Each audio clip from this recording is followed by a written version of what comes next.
Ladies and gentlemen, welcome. My name is Matt Bailey. I'm the National Ambassador for the Scotch Malt Whisky Society here in Australia. Hope you're all well. Welcome to Virtual Pub. We're going to see how this goes tonight. This is sort of just like a regular live stream, except this is open to everyone to join in. We've got a few special guests joining us later in the night. We've got a live act joining us in a little bit. So we've got live music, we've got giveaways, and I just want to start the stream by saying welcome to you all. Thank you so much for being a part of Virtual Pub. Thank you so much for being part of the family that is the Scotch Malt Whisky Society. Now, here's a couple of things about tonight to start us off. First of all, I'm going to move this monitor set up so that every time there we go. Now I'm not bumping the screen. I just first of all want to say hello to everyone who's tuning in. Funky says Dr. Akers, indeed. Mark Teague, good to see you. James Caden, good to see you. Hope you're all well. So what we're going to start with tonight is just first of all saying that Virtual Pub tonight, this whole session tonight is focused on and is being broadcast for Victorians. Now, of course, everyone across Australia and indeed across the world is welcome to tune in. And we are streaming tonight to Facebook, the Australian group on Facebook, the Australian page on Facebook, the international page on Facebook, and YouTube. So we're going to have UK members probably dropping in here and there, which is going to be good fun. Maybe even for US members. We'll see how we go. But the idea is tonight, this is a special dedication to the Victorian members as you are all locked down. It's in lockdown in Victoria at the moment in Australia. So therefore, this stream, this Virtual Pub is for you. Now, that's something that is quite special for me to say because I've got all Victorian guests on the show tonight, which is really exciting. And we're going to kick off first with our state manager. But a few things before I kick off here. Like I said, welcome to you all to Virtual Pub. Throughout the night, I encourage questions, comments, and everything throughout the stream. If you want me to be able to see your name, you'll need to do it. You'll need to authorize StreamYard to see your Facebook account. They don't steal any data. They're a very reputable company. Don't worry. If you're on Facebook already, you know what I mean. But so the first thing is, of course, is seeing that the throw up all your questions and comments up here. Happy Outturn Day. And is Benelux tuned in? Benelux may indeed say hello, which would be lots of fun. And Mark Westmoreland says, hello from Scotland, Matt. Good to see you, Mark. And thank you so much for tuning in, Mark. I really appreciate it. So this is Virtual Pub, and this is for our Victorian members. Comments and questions throughout the evening are all welcome. Evening, Matt, from Carla and I, great Outturn today. Well done. Thank you. Yes, and it is Happy Outturn Day to you all. It was a very big day for us on Outturn. It was a lot of fun. We got through lots of bottles. There's still plenty of good stuff left on the site, however. So if you think you missed out on everything, and you you want that smoked chicken, I do, Wooler. I know I do. Yay from the Morning Peninsula. Cheers, Matt. Yes, Matthew Adams, everyone in Victoria who's locked down, you'd probably prefer to be out on a Friday night. I know that. You know that. We all know that. But the truth of the matter is you're locked down. A bit of entertainment is always good. So on that point, because we've got some great live music coming up and great interviews and chats with people coming up, you can actually broadcast this to your TV. And it's well worth doing, especially for the acts coming up. So if you are tuned in via Facebook, YouTube, wherever you tune to, you can actually just press the little square on iPhone anyway. It's a rectangle with a little triangle. You press that and you can stream it via your Chromecast or your Apple TV or whatever you use. It's a really good way to actually hear the music in your living room, however you want to broadcast it. We always really appreciate it. So I thank you so much for that. No pressure or anything, but Karen Jarvis says, you'd better be damn entertaining, Bailey. Life is hard here in lockdown land. No pressure. You better be entertaining, Bailey. I'm trying my hardest. Can't participate, at the actual pub. Look, if you're at the actual pub, you know what? We're all envious of you. And I hope all our Victorian friends are well and safe. Like I said, Victoria's in lockdown. This stream, this virtual pub tonight is for you. So that's where I'm going to start. But first, I'm going to bring in, and hi all, Paul from Middle Park here. Good to see you, Paul. Thank you for tuning in. Middle Park, I know Middle Park. There you go, very well. The last little point I want to say before I bring Alex Moores into the stream is to say we have a bunch of giveaways tonight. Now, these are giveaways for existing members, but I do have a couple of sneaky new member giveaways. If anyone wants to join the society, you're welcome to jump in the stream, ask some questions. Let's talk about whiskey. Let's have a dram. I'm going to crack my first beer and my first dram with Alex. I'm going to bring him into the stream now. Let's see how this works. Here we go. Alex, welcome to the stream. Matt, how are you? Hi, everybody. Good to see you. Oh, you got a nice old banner there. I do. Yeah, very cool. I actually thought, given the sort of theme of this outturn being a bit the interstellar, I'd dig up an old piece of paraphernalia, which was back when they were playing on the old spaceship Best in the Universe theme. So if anyone can read it, I'm not sure if I'm hopefully I'm on landscape for some viewers, but it says the Best in the Universe.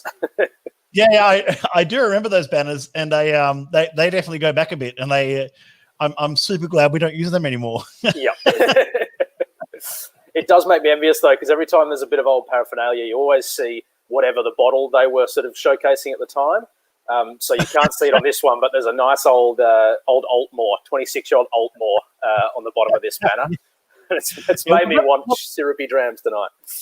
Oh, was that a something Monte Carlo? Was it what was the name? There was one. This is Dab It Behind Your Ears. Dab It Behind Your Ears. Anyone remembers that? I actually remember that bottling. That was a ripper bottling. There was an era of 73s that came through the society around that same time. They were all in that sort of like 25 to 28-year-old bracket. They were unbelievable whiskies. Yeah, fantastic. And I was thinking about sort of in the context of me coming on, maybe, you'll ask me something about my first memorable whiskies and things, and I reckon a few of them were those kind of era of the Altmores. Well, I'm going to get to those questions, and I'm going to probably introduce you in just a second, but some of the comments coming in, Samuel Lacardi saying, ISO beard game is strong. I should say, actually, yeah. Yeah, I mean, we're both rocking ISO beards at the moment. Alex, who invited that guy from Karen Jarvis? Karen, you know what? You're throwing some absolute spicy hits down the chat thread tonight already. And Alex is furry, says Mark Teague. Well, yeah, I mean, I think this is the first time anybody who's seen me will have seen a beard, me wear a beard, and I think it's got to come off tomorrow because it's getting a bit long for my liking. But, yeah, it's the reveal tonight, I guess, of my 4-week ISO beard. And a very cheeky Dr. Aker says, Morsey with the Bailey-inspired hair, give us a hair flick. Oh, okay, well, I could do a bit of that. There it is, yes, good. Got to get the hair flick underway. There we go. Look, first of all, I want to welcome you to the stream. Thank you so much for being a part of Virtual Pub tonight. This is a strange year, but this is also a strange time for you to properly join the society. So I just want to start on that side of things. You work as our Victorian Tasmanian state manager. That's right. And you can't even get to Tassie at the moment. That's it. And it's for those who don't know, I'm originally from Tassie, living in Victoria, so I'm in lockdown with you guys. And it was my notionally first year taking over from Owen as state manager at the start of 2020. And obviously that we had grand plans, and Matt and I were ready to roll out the great series of events and member experiences for the year. And then it all got cut short. So it's been a strange intro because I actually, one of the things I was most keen to do was get around and meet all the members. A lot would probably know me because I've been at sort of every event for the last 5 years or so. I was going to say, I mean, this is you even doing work with the society is not just a new thing. You've been involved on many levels with the SMWS here for about 5 years. And whether it be helping out Owen, helping out myself, and just generally being known by the members. And so I've got to say, I was super excited when it's like, oh, you know what? 2020, I've got Alex in, Victoria, bam. And I was just like, and we had had about 10, 12, 15 different style things going on in the state. And we're like, oh, we have at least something every month. And it's like, this is just the toughest year to start as a state manager. Yeah, that's right. And I mean, it's in adversity, it forces you to find new ways to do things. And the virtuals have been great. It's I've been participating in a lot of them and haven't been leading a lot, but that's good because it's just they're national. They can be national. It's one of the nature of them. So that's been good. We've done a little bit virtually with Tassie because I haven't even been able to. There were a few gaps in lockdown where I was able to get out and see a few members in Victoria, but haven't been to Tassie since February. When I did actually have, I think the last memory the Tassie people will have of me is visiting about 4 bars with a few SMWS bottles in the bag, just for people who wanted to stop and say hi. But sadly, that was the last exposure that the SMWS formally had to Tas. But, we're all in it together and we've got to innovate. I think the more we can do virtually and things like this, the better. It's funny you say that. You say formally. I mean, we've seen actually this SMWS Dram Club form in Tassie recently, which has been actually quite exciting to see that they're actually able to run with this. And I've got to do a big shout out to Mark Teague, John Buffard, people like that, and Tom Roth for helping spur things on a bit there, which has been great because, I mean, it's not just a case of not being able to, like, not having the time to go down at this anymore. It's not like that. It's not like, oh, I can't get down there this month because we've got too many things going on in Melbourne or Sydney. It's like, I can't get down there because they won't let me down there. Exactly right. Yeah. And I think that sort of organic growth of little whiskey groups is fantastic. I think it happens anyway, but especially in these kind of times when you need to find those ways to stay connected with other members and just other friends. Tassie's that interesting case where for a long time there was always a great society selection at Lark Cellar Door. There were some sleeper bottles there that would last for a while, and there was a good little whiskey community. But I think, like Mark and John Jarvis and Ali and all the guys down there sort of putting that group together, it's brilliant because if I can't be with you and I can occasionally dial in and that group can dial in collectively to Matt's streams and things, it's the way we're going to get through this before we can start hosting events in person. It's really exciting, though, to see that sense of community, like even just virtually, even being able to do what we are doing right now, but let alone just having that sense of community where they can still get together.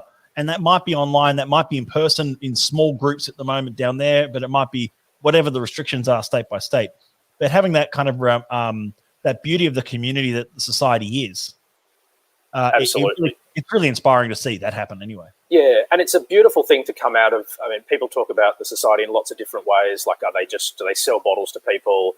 Do they run events? That kind of thing. But I think we're just really seeing, particularly in this time, that that community, that real sense of the membership and being part of a collective group of interested people comes through. And one way to do that is get together to drink SMWS bottles. There's a lot of other ways. I'm sure, particularly people in lockdown in Victoria are doing it, like sharing samples between each other. Much easier before stage 4 lockdown, but I know that was happening, which is great to see. People sharing, getting together in the small groups to share a bottle that someone missed out at on an outturn day or something. So all of that's just a really big component of the society that I think is often overlooked by people on the outside of the society that haven't experienced that membership component of it. Yeah. Mark Teague even says here, always happy to have Alex Moores on the big screen again at the Star Theatre. Lonnie, to talk about the SMWS. Just whilst we, before we get, we'll talk a bit more about that, but you raised something very early on about your early times in the, your I guess, inception into it and where your first steps into the society were, and maybe some of those cask numbers or distillery codes that come to mind that really sort of were like the turning point for you in whiskey. Yeah. What, before we get into that, what are you dramming? What have you got? Well, I'm starting the pub. We got to have a drink. I'm at the pub. I've started with one of the heresies, so I'm on Big Swirl to start, and then which I'll do a little slanger with in a minute. But then I've definitely got lined up because I haven't had it in a little while. I'm going to plow on with Pure Decadence. Pure Decadence, yep, awesome. It's my second of the night, all lined up. So I guess cheers to Victorian members. Cheers to Victorian members. This one's for you. I've actually, actually Karen sort of caught me out here. And it's by saying that I'm actually drinking a Victorian beer as well. This is excellent. Here we go. I've chosen a Wolf of the Willows XXX. I'm going to be completely honest with you. I struggle with big proof beers. I'm one of those guys that loves low proof beer, high proof spirit. I don't know. It's just how my palate reacts. And if I find things like a good, even mid strength, full flavored beer, I get really excited. But this is 9.2%. It's a triple XPA. And it's actually amazingly balanced for that proof. I often find beers at this proof to be really what's the word for it? Yeah, just overly pungent with the alcohol volume rather than actual flavor. I know what you mean, and I actually agree 100%. It's so funny when you talk about the difference between like 5% beer is just a really, like that's in the category we're talking about being just a nice low ABV beer compared to your 9%. You don't blink an eyelid in whiskey if it's 65 rather than 50. But just something in beer just makes you realise it.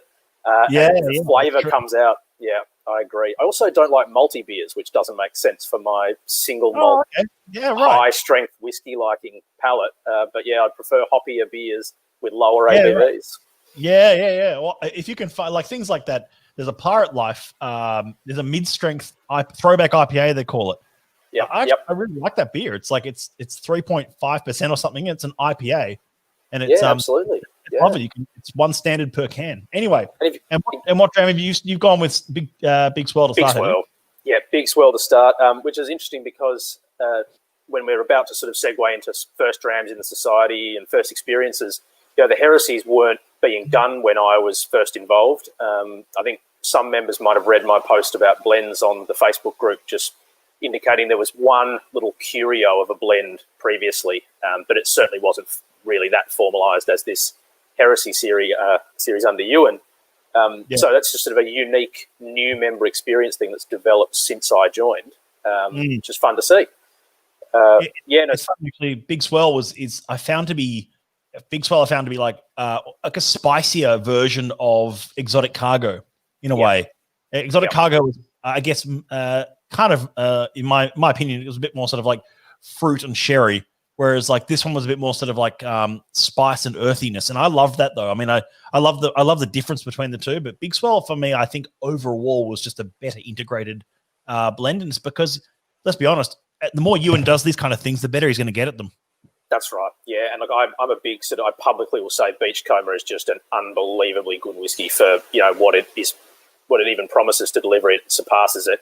I think Big Swell's probably my second favourite, just because I agree with you. It has that earthiness to carry the body of the spirit over your palate a bit more, I think, with Big Swell. But all the heresies I've quite enjoyed. For those who are just tuning in, we're chatting with Alex Moores, the VicTaz State Manager, VicTaz Ambassador for the Scotch Malt Whisky Society here. This is a special dedication virtual pub for our Victorian members especially. Of course, if you're a member anywhere in the world, you can tune in tonight. We've got a good viewership going so far, which is great. But if you've just tuned in, we are doing virtual pub tonight in Australia, having a chat with Victorian members, and we actually have giveaways, we have live music, we have a few chats, and even a mini quiz in the middle of the stream, which I'm super excited by because the questions get progressively harder.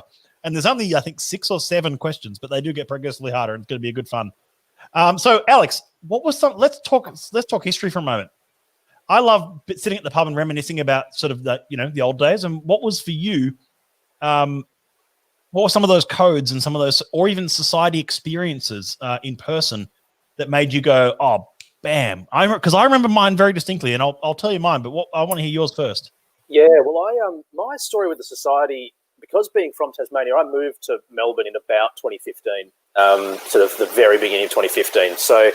And my parents are from England, and all my family's in England. So my sort of first knowledge of the society was in Tas when I was down there sort of around 2011, 2012. But I didn't really connect it to a Melbourne branch. And I think back to and talk to some of the members who were a bit more active back then, but it was probably a little less advertised outside of the regions where things were occurring. So I sort of just looked at the UK a lot, looked at what's coming out of there, and then when I went to the UK, picked up a little bit, visited in the UK. And then when I joined I joined the Australian branch, but joining as a Melbourne member in 2015, it was on the absolute cusp of Chris Barnes leaving as state manager and Owen Smythe coming in as state manager around that time. Might have even been sort of earlier in 15.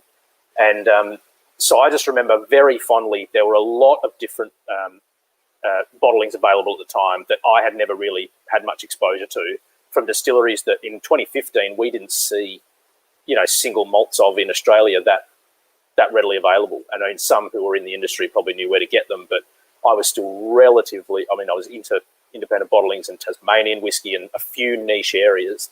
But some of the codes that the society had back in 15 were amazing. So my first memory of codes is really, and I say to some members because now I'm a bit of a nerd about codes and the history of the society and like the archives and everything, and I love all that. But back then I relish now not knowing what the codes were and just being absolutely blown away by going to an event and seeing sort of 5 or 6 unfamiliar codes and just trying the whiskies effectively blind, as was intended through the society's foundings, I suppose. And then at the end of it, there was a bit of a reveal, and you'd go, "Oh, like I never would have picked that distillery as that expression. Like that has changed my whole view of the way that whiskey can be made. If Glen Grant can be delivered in that way, you not to pick on them, but you put like a Glen Grant Majors Reserve against one of the 20-year-old sherried society Glen Grants, and I don't think a lot of people who, unless you've been in whiskey for a long time, would not call that as the same distillery. So it's just fascinating." So I think code-wise, the mind-blowing codes, and I remember back then naively kind of trying to create a top 3 list or top 5 list, and now there's just too many favourites. But 50 sticks in my mind just as always the solid favourite. There was an era of between about 50.71 was my first one I actually remember, which was Alfresco Brunch, through to about 50.90, and they were all sort of 25 to 28-year-old distillery 50s in a mix of casks, Chardonnays, bourbons, and I think there were mainly bourbons, but there were a few sleeper wines in there as well. And they were just, I'd never really had a distillery 50 original bottling before to speak of, and they were fantastic. 73 for another. You mentioned 50, actually. I'll just jump in there because it was, I remember my very first, it was like a state manager meeting, and I was asked to lead part of the meeting, and as coming on board as an ambassador, and there was some drams shared around after of society drams shared around at the meeting once all the formalities and actual meeting part was over, and there was a 72 in the lineup, but there was a 50 as well, and the 50 was 50.61 or 60 or something like that. And it was called, I think, something like Contrapuntal Elegance. It had a name like that, or Elegant Counterpoint, or something like that. And it was a 25-year-old, and I just remember tasting that, going, "Whiskey has no right to taste that good." I'm just like, that's unbelievable. And it was just one of those, because 50 for me is one of those distillery codes that sort of clocks over for me as well. But I mean, for me, my first ever, the real one that made me go tick was actually a 125. But that's another story. Yeah. Yeah, no, and that's it. Everyone, but you would hope everyone kind of remembers the first one. It will probably be at a tasting where you hadn't seen the code and you weren't sure, whether you'd like it, and then so therefore your expectations are quite low, or they're certainly not set. And then you have it, and you're just like, wow, like there's either a flavour in it that I just want in every single thing I drink, or there's a like a quality to the viscosity of the spirit that I wish was every whiskey had that. Like something will grab you. Yeah. And I love talking to members about that story. And I think sometimes members worry, or not maybe worry is the right word, but they get a bit hesitant to reveal it if their bottle is not like something that is now considered fantastic. Like, oh, it's, your first experience wasn't with a Distillery 33, or oh, it wasn't a 30-year-old, or oh, it wasn't a sherry bomb or whatever. It was like, no, it was, a 12-year-old bourbon cask 85 or something.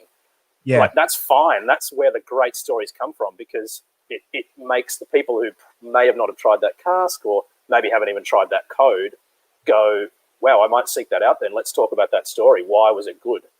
So definitely I would say, I've always said, everyone should share everything. If you've got a good story about the society, put it somewhere, talk about it. Yeah, no, it's true. Just some of those comments coming in. Darren makes a very valid point by saying that even today, SMWS is the only way to get access to some distilleries. He's entirely right, and that was sort of one of the most appealing parts for me, is all these codes that we see. That I'm especially attracted to distillery codes that I'm a bit like you. I wish I didn't know them, but I'm especially attracted to distillery codes that don't have a core range.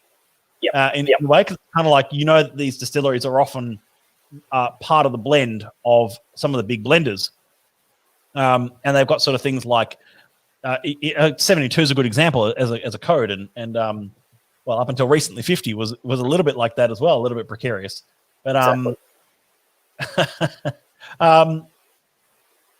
Tim wanted me to heckle you, but I told him that I'm above that. I would never do anything like that. Also, ask Alex what his favorite type of bin is. I have no idea. You're getting heckled. Heckle works. But Darren's comment about how access to some of these distilleries. I'm reminded of bottling things like Distillery 129, Distillery 119, These are distilleries that otherwise have not been bottled by independent bottlers, and that's kind of exciting. They're both Scotch whiskey distilleries, Japanese whiskey distilleries, and if you look at 139, we're the only independent bottler of 139 as well. So there's especially all these new codes, and there's a lot more to come as well. We're working on a lot of new codes at the moment, which is exciting. It's fantastic. I mean, Darren, you're absolutely right, and I'd even go one step further in that it's also sometimes seeing a particular flavour profile or cask type from that distillery. You get a lot of these distilleries focused on house style, and that's fantastic for them. They lock in a type of wood or a particular age of spirit or something that is hitting their target market. But then the society just goes, well, we think there's actually some amazing spirit in either a cask that doesn't fit that profile or an age that is outside that range. And suddenly you find some absolutely amazing gems that you wouldn't have ever probably got without an independent bottler, and particularly one prepared to bottle outside what might be the normal type that they think people are looking for. Yeah. And that's kind of the exciting part, is getting casks that are outside of house style. Yeah. It's getting, taste things that are so interestingly fun as well. They're fun whiskeys that they're not sort of, here we go. Actually, great comment here from Robert Akers, Acme Ghost Repellent. Robert, that's exactly right. That's a prime example, 16.3, whatever it was. And if you were looking at that distillery, and I'm a bit careful about naming them, I like to not name them too, but if you look at that distillery's OBs versus, even not actually, forget the OBs, look at the range of different casks within the society's bottlings of that distillery, and it's crazy. You wouldn't even necessarily pick that a distillery would be able to make that many different styles. And it's not like a crazy Loch Lomond deliberately trying to make lots of styles. It's just a distillery, different casks, different runs, and it creates some amazing variation.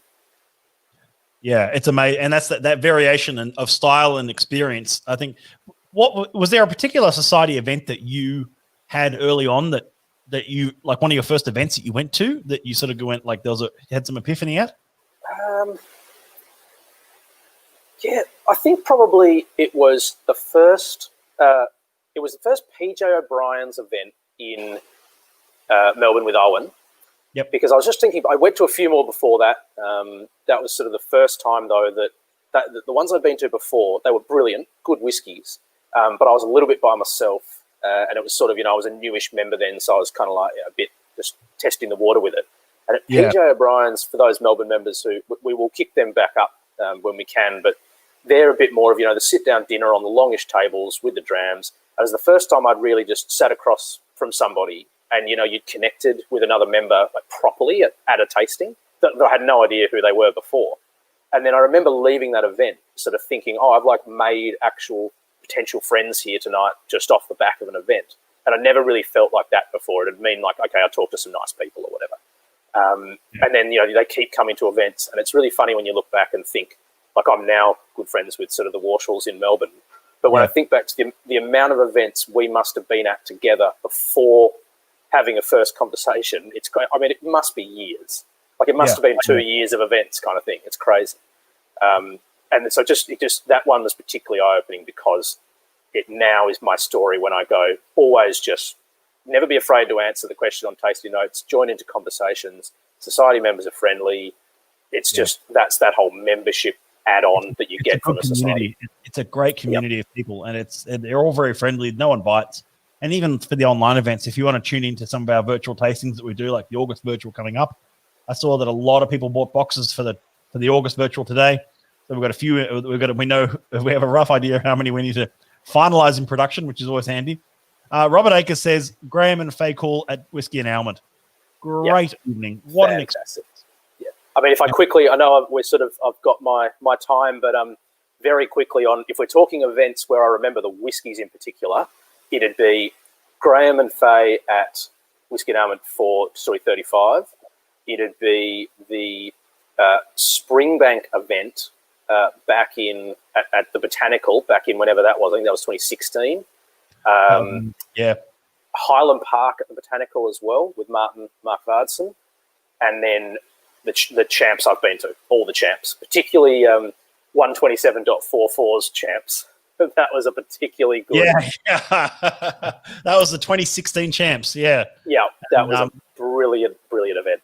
that was quite funny actually, because we had only one bottle of that 127 in the country because the rest of the stock hadn't landed, and I got one quickly air freighted from our head office, and it was and so we're doing very squeezing out every pour we could on that bottle that night, and just last drops coming out of it. And I thought, I was working the whole night, and I thought, I'll come back around and taste it afterwards. And I leaned over and I saw Murray pouring the last drops into someone's glass, and I went, oh, well, next time. Yep. Mark Walshall's actually tuned in on your comment there and said at least 2 years. At least 2, yeah. We were going for ages before we properly sort of started to, call ourselves friends. Yeah, it was a very strange thing. We must not have sat together, and that's all it takes sometimes. Yeah. Yeah, indeed. Well, look, Alex, I want to thank you so much for tuning in on Virtual Pub tonight. If we can just raise a glass together, I'll try and do it in frame. Cool. Yeah, me too. For our Victorian members, Alex was really looking forward to a huge year this year, but we're all going to stay strong for you all. We hope you get through all these lockdowns so we can all be back and booming, I guess, soon. You know what? Yep. We're all talking about 2021 already, I know. But you know what? Here we go. Here's to you guys. Here's to Victorians. I've opened a 107.10, a Fortress of Darkness. I think I needed something equally as beefy to go along with that beer, so that was what I Fantastic. I moved on to 35.254, so I'm pure decadence now, and tune in for the rest of the virtual pub. Thank you so much, Alex, and I'll see you soon. Cheers, Matt. We're going to move over now, actually. Just bear with me for a second as we do all the technicality stuff. I've actually got live music tuned up right now for you. We're really excited to introduce them. I'm just going to go through a few things here before I do. Of course, today was Outturn Damn It to show this slide earlier, but it still looks cool. And, of course, some of our new T-shirts and hoodies that have just landed on the site. I think that's rather cool. So I'm really excited to have United by Exceptional Single Cask Whiskies. I think they look really good. I had a big hand in the design of them, but a huge shout out to Tamara, who works with us under the design team at this society here, for helping put that together. And a huge shout out to Alex Moores for the last 20 minutes of just good chat and good banter. There he is in his element. The last formal official tasting I think we were able to do before everything started collapsing down on us. We have coming up now for her first set. We have a very special set with Steph Russell. Steph's going to be joining us with her band, which is really exciting. We're getting live music on the virtual pub here, which I'm really excited by. So I'm glad you can join us for this and have a bit of a Friday night, have a bit of music. Put this up on your TV, put it up on your phone, however you would like to enjoy it. And that's the front cover from her album. Really worth checking her out. StephRussell.bandcamp.com if you want to check out some of her music, her recorded music. She's got a great EP. And I'm going to just hand it over to them in just a moment. So bear with me as we make all this happen. All righty. Okay. Hello. Hey, Steph, how you going? Okay. Thank you for having us, Matt. Of course. We're going to do I'm going to a take series of my tunes. We're going to do some originals from the EP. Thanks for the plug. And a couple of covers that we really love. We're going to start with a Moonchild song. This is called Cure. Thank you.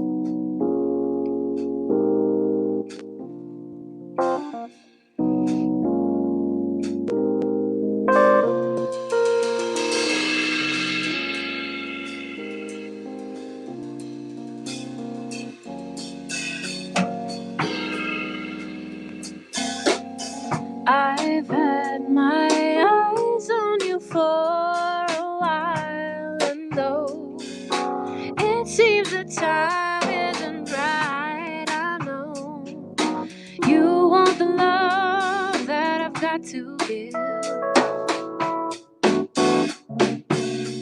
We laughed and kissed till the sun took us by surprise, telling the whole truth about our life. I'm so in love with what you've got to give.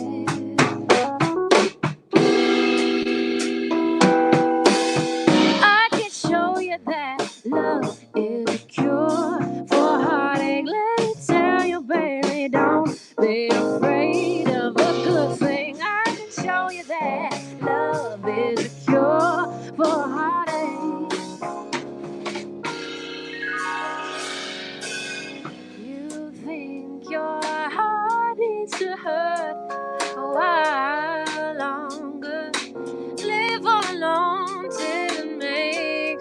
stronger. I learned who you are without help. I know I've been there before, but I won't wait for a love like yours. I can't hesitate. Stay a while and let me change your mind. I can show you that love is a cure for heartache. Let me show you, baby, don't be afraid of a good thing. I can show you that love is a cure for heartache. Yeah.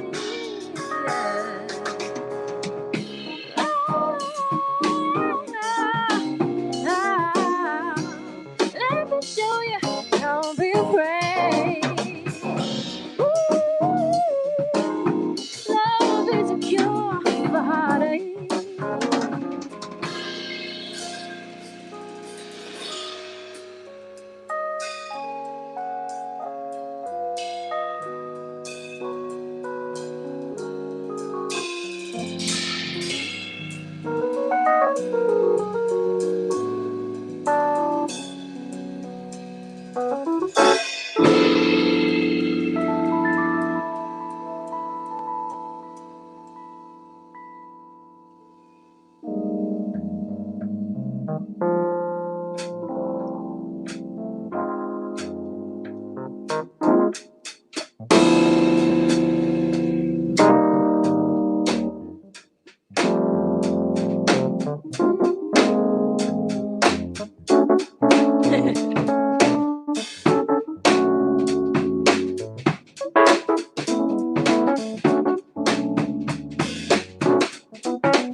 Searching for the honesty, you know that jazz. What are we here for? What are we doing? Last time I checked, thought it was screwing, girl. When I think of me and you, and then we breathe through, going through it, and stepping back to view the picture, hoping for a brighter day. Girl, jump up in the sky, and somehow we got stuck. How do we get back down to earth? Or how do we get back to love? Back to love, back to love. Ooh, yeah, girl, back to love, back to love. How do we get back to love? Oh, baby, come in, let me kiss your temple, breathe in your ear and cool you down. Get out your suitcase, let's take a trip. Call up the job, tell them you're sick, making reservations. Back to love, your happiness is what I'm for. Oh, have Amsterdam and down to Spain and to Morocco, America. Take off the flesh, keep it flesh, keep compressed. We've come so far. Oh, wanna get back to love, back to love. How do we get back to love?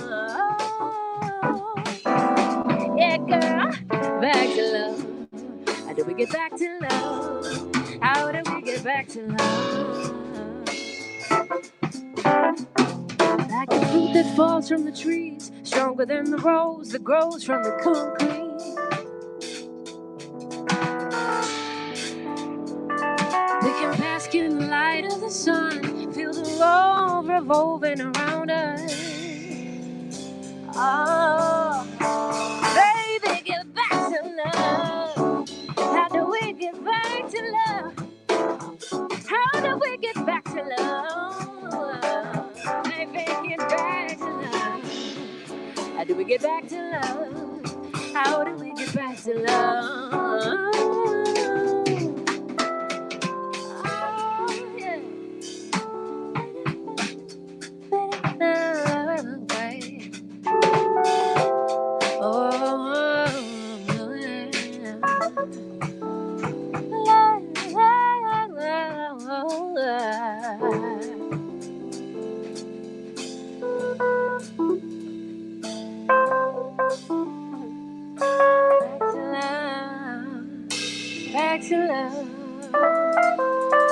back to love,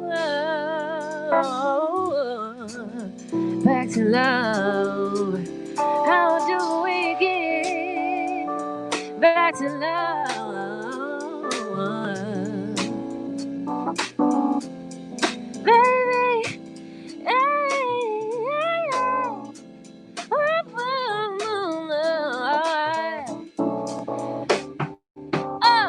How do we get back to love? Back to love. How do we get back to love? Oh, baby, back to love. Back to love. Back to love. Oh.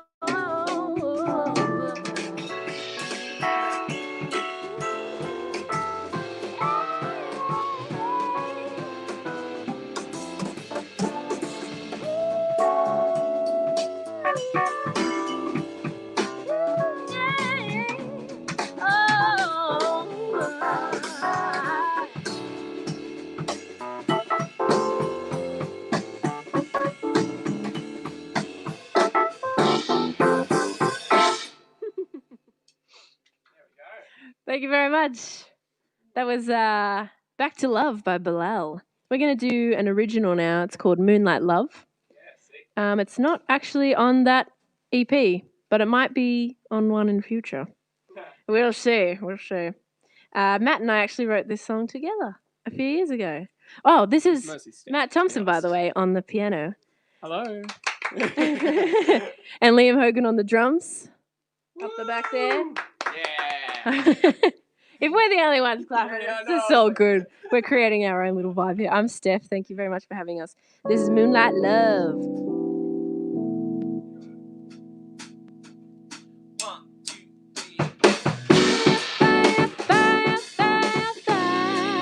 3.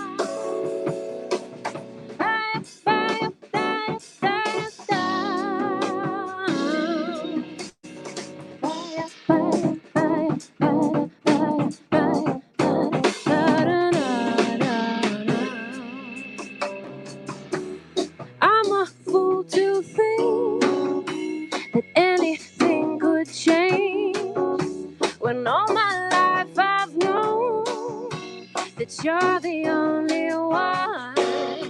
And now the light of the moon glows only on you and for you. My moonlight, moonlight, moonlight, moonlight, moonlight, moonlight, moonlight, moonlight, moonlight, love, moonlight, moonlight, moonlight, moonlight, moonlight, moonlight, moonlight, moonlight, moonlight. Oh, fire, fire, fire, fire,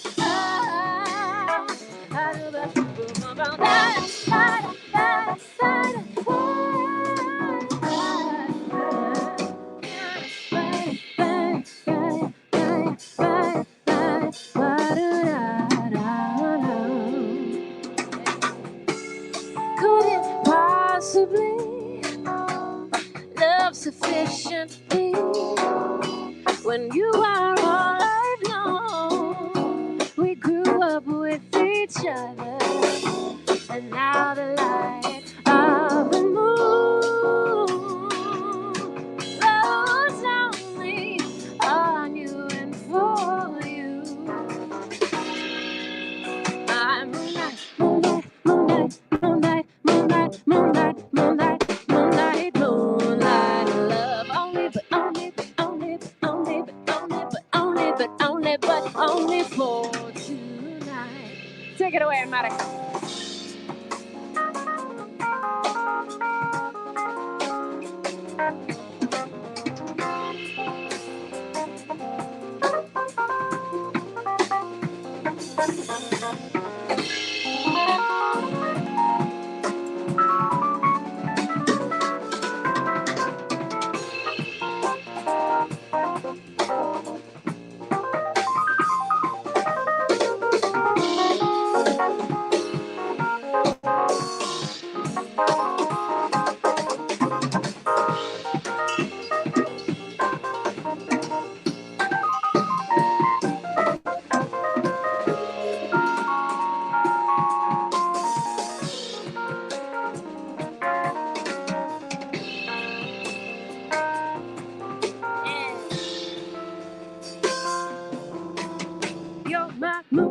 love. You're my moonlight love. You're my moonlight love. Moonlight love.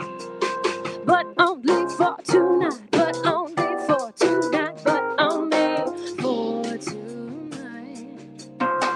You're my moonlight love. You're my moonlight love. You're my moonlight love. Moonlight love. But only for tonight. But only for tonight. But only for tonight. You're my moonlight love. You're my moonlight love. But only for tonight.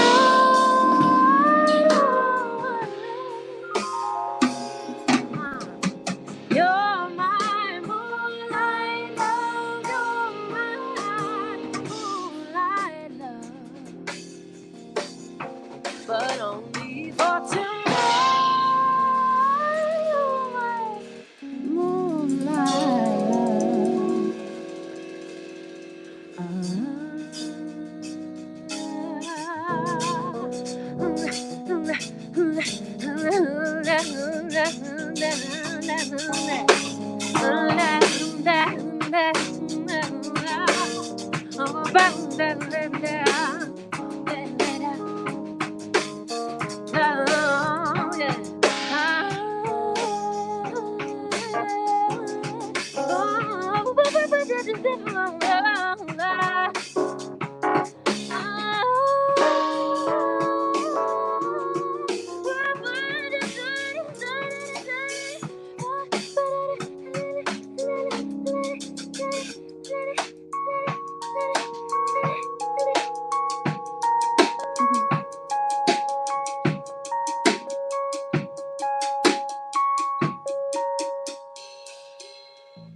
Thank you. That was Moonlight Love. Oh, nice choice, Maddie. Hope you guys are enjoying. I hope the levels are okay. Let us know if not. I hope you're enjoying your whiskey or whatever you're sipping on. This is an old school one by Little River Band.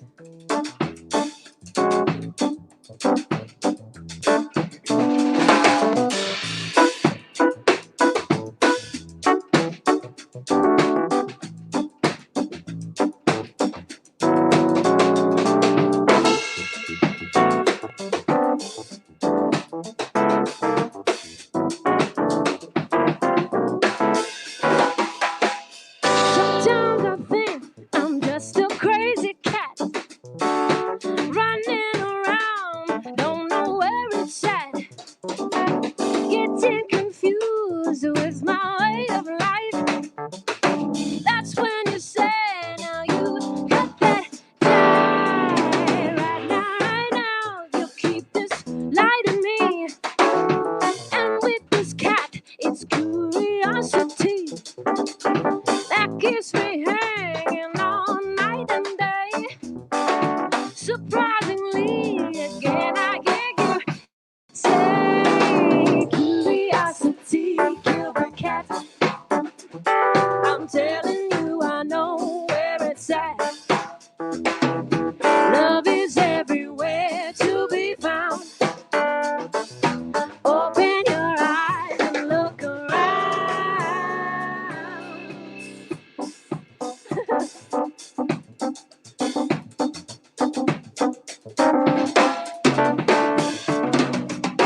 Sometimes I think I'm just a crazy cat running around, don't know where it's at.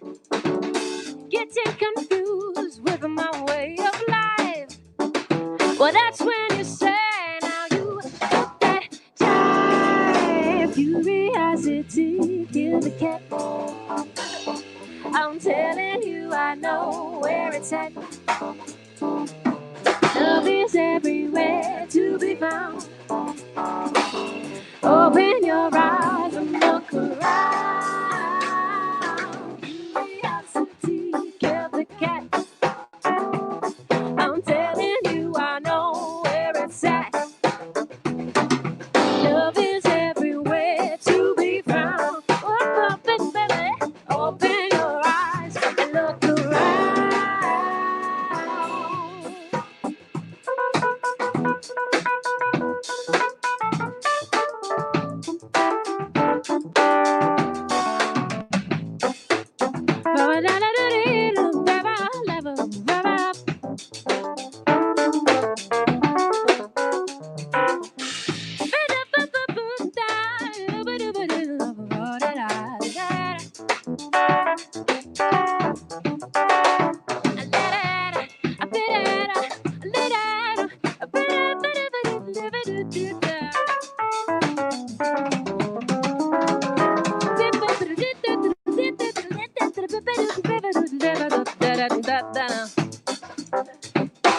Let's do one more chord.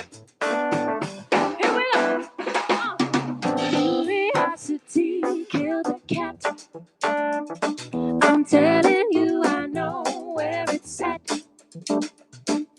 Love is everywhere to be found. Love is everywhere. Open your eyes and look around. Curiosity killed the, it killed the, it killed the. Telling you, I know where it's at. Love is everywhere to be found. Oh, open your eyes and look around. Curiosity killed the cat. Thank you. A bit obscure, but there's something about that tune, we just love it. Got a good little vibe. Yeah. We're going to do a Stevie Wonder tune now. This is from my favorite album called Inner Visions. This is Golden Lady.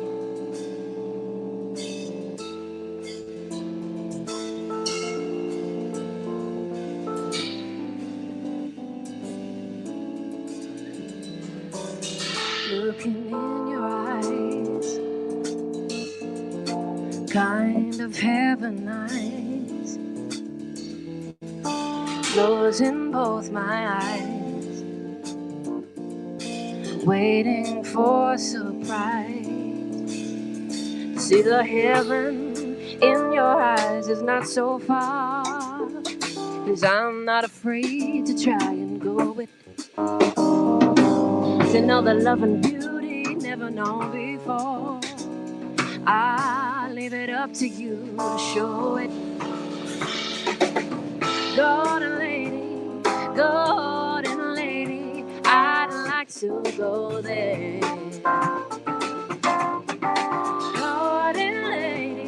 Golden lady, I'd like to go there. Take me right away.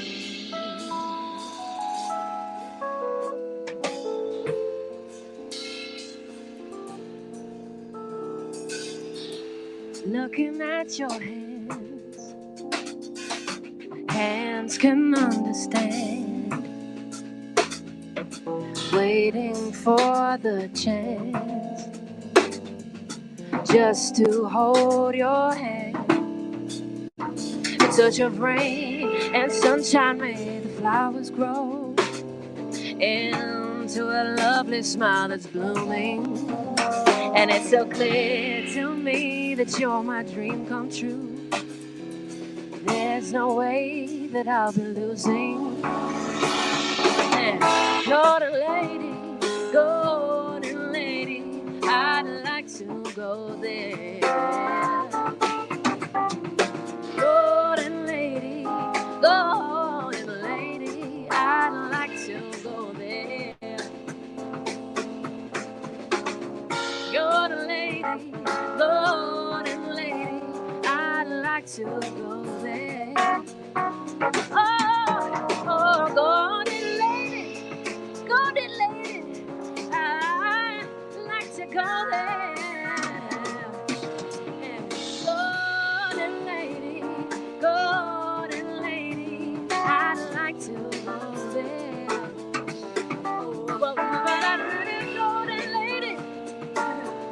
Golden lady, I'd like to go there.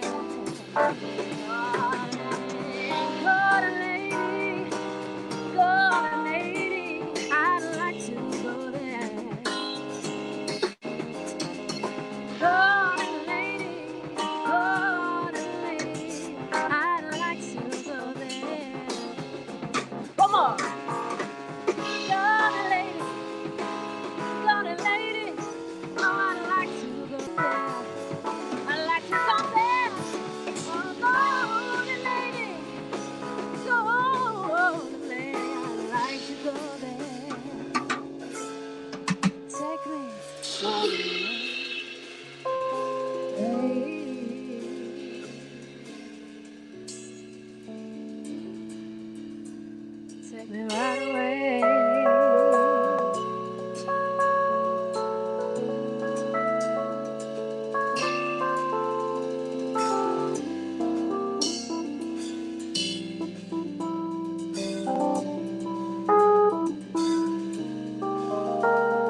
Nice, Maddie. That's Golden Lady, Stevie Wonder. I think we've got time for one more tune. Should we do one of Maddie's? Oh, wait, should we leave that to the Maybe we'll leave you hanging. We'll leave it on the. We could do week or slide or. Let's finish on slide. Yeah, that's it. You got one more? Let's finish on a banger. That's it. All right. Oh, we're out. Like we're already off now. Yeah. Thanks, guys. Oh, see. Thank you. Thanks for having us. We'll see you soon. See you in a bit. Second set's coming up for these guys. Thank you so much. Thank you so much, Steph, Russell, and her band. Guys, huge round of applause for these guys. How good was that act? How good was that set? That was amazing, amazing Friday night vibe going on there. Some of the comments coming through was just fantastic. All the applause. Paul McAllister, James Caden, thank you so much. And Rob's dramming on the 10.180 Western Rhone. Great whiskey. Great whiskey. There's the hair flick. My hair is uncontrollable as always. Oh, now it's really uncontrollable. Okay, there we go. That's fixed it. Okay. Yeah, clap your hands for those guys. What a fantastic act. You know, they're very chill act there, which is so much fun. The night continues, however, and I'm just going to make sure all my here we are. Bring up everything I need for the next part of this. What's going on here? The virtual pub continues, as you can see on screen here.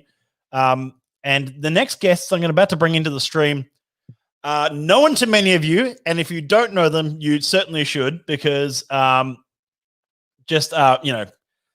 are these people. These two next guests have redefined the whiskey scene, not just in Melbourne, but I'm going to go so far as to say in Australia, and indeed they've even taken that influence and done a presentation once at the Vaults, which was fantastic. This is Virtual Pub you're tuned into with the SMWS. This particular broadcast is especially for our Victorian members who are locked down. It's Friday night. You want to enjoy a dram. You can't go out, but you know what? We can come to you and we can broadcast to your living room, and maybe you're broadcasting this to your TV, as I've seen some guests already doing, some of the photos coming through. Big shout out to everyone posting their drams, 71.70, 54.14, all these great codes coming through. This next guests, I should say, plural, like I say, have redefined the whiskey scene, especially in Melbourne. And it's an honor to have them on us. So of course, I'm talking about Brooke Heyman and Julian White. So I'm going to bring them into the stream in just a moment. And thank you so much. Here we go. Let's see if this works. Hey, it works. Look at this. Hey. I'm just going to make sure. Here we go. It's working. It's alive. Oh, I'm going to just scale out a bit. There we go. How are we going? Good. How was that intro? Wound it up a little bit, don't know how to. Live from our lounge room. Yeah, live from the living room. Yeah, it looks like it. Yeah. That's certainly up. I don't think I've seen that backdrop at Whiskey and Helmet before. No, this is new. This is the home office. Yeah. Ladies and gentlemen, Brooke and Jules from Whiskey and Ailment, one of our key partner bars at the Scotch Malt Whisky Society. Thank you so much for being on tonight, both of you. Thanks for having us. We brought a special guest. I hope you don't mind. No, of course. I like surprises. Are you ready?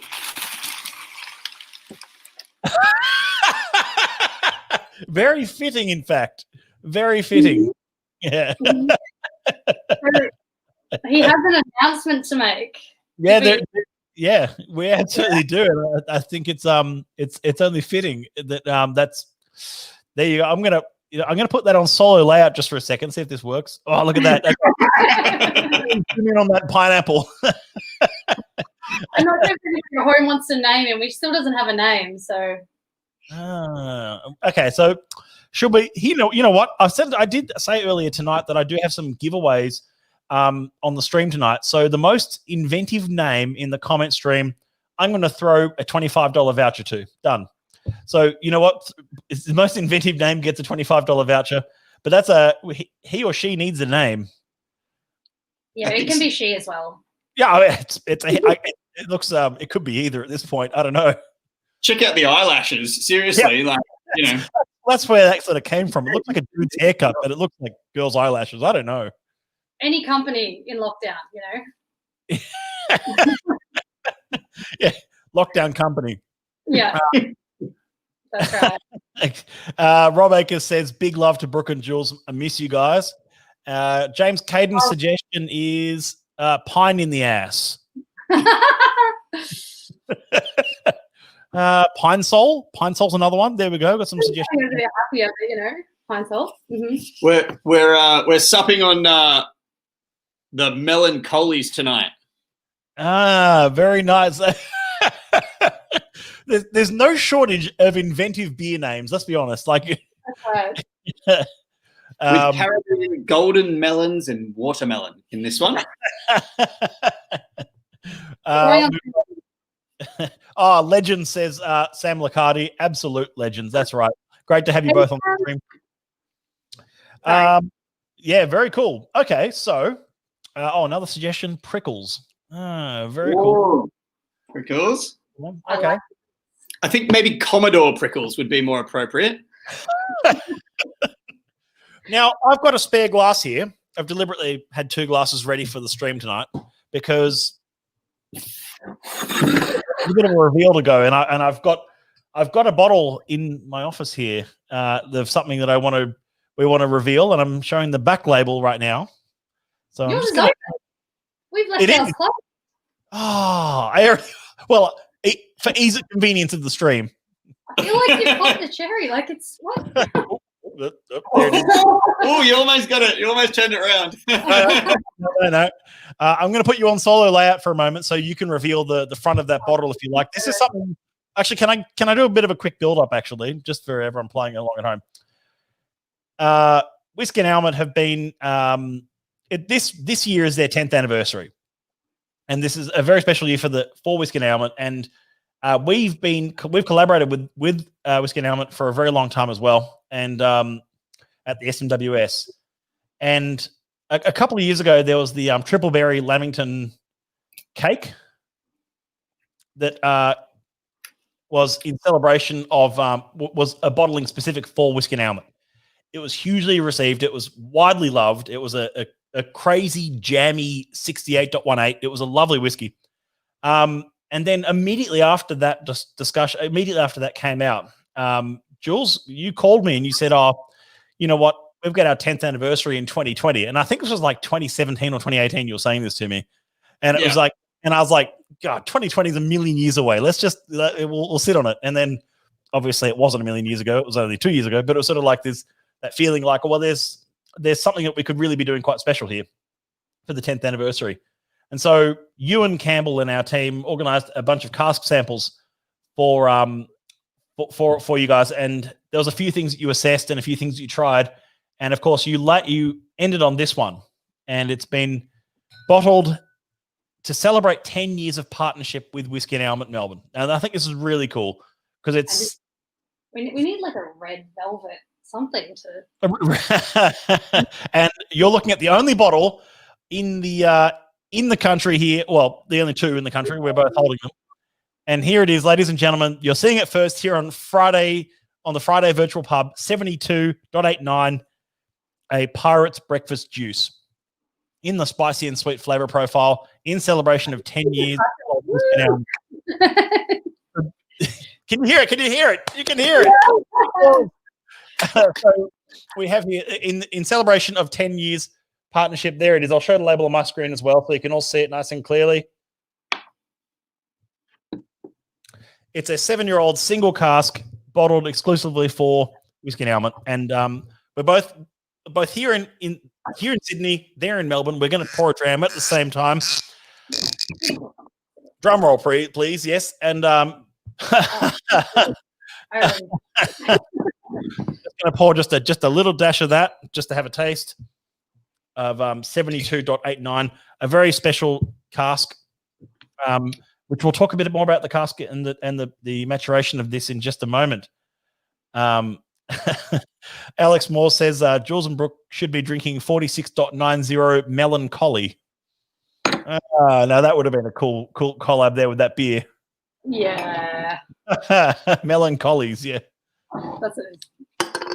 So you can. I'll show more about that label in a moment as well. But I love it, Mark.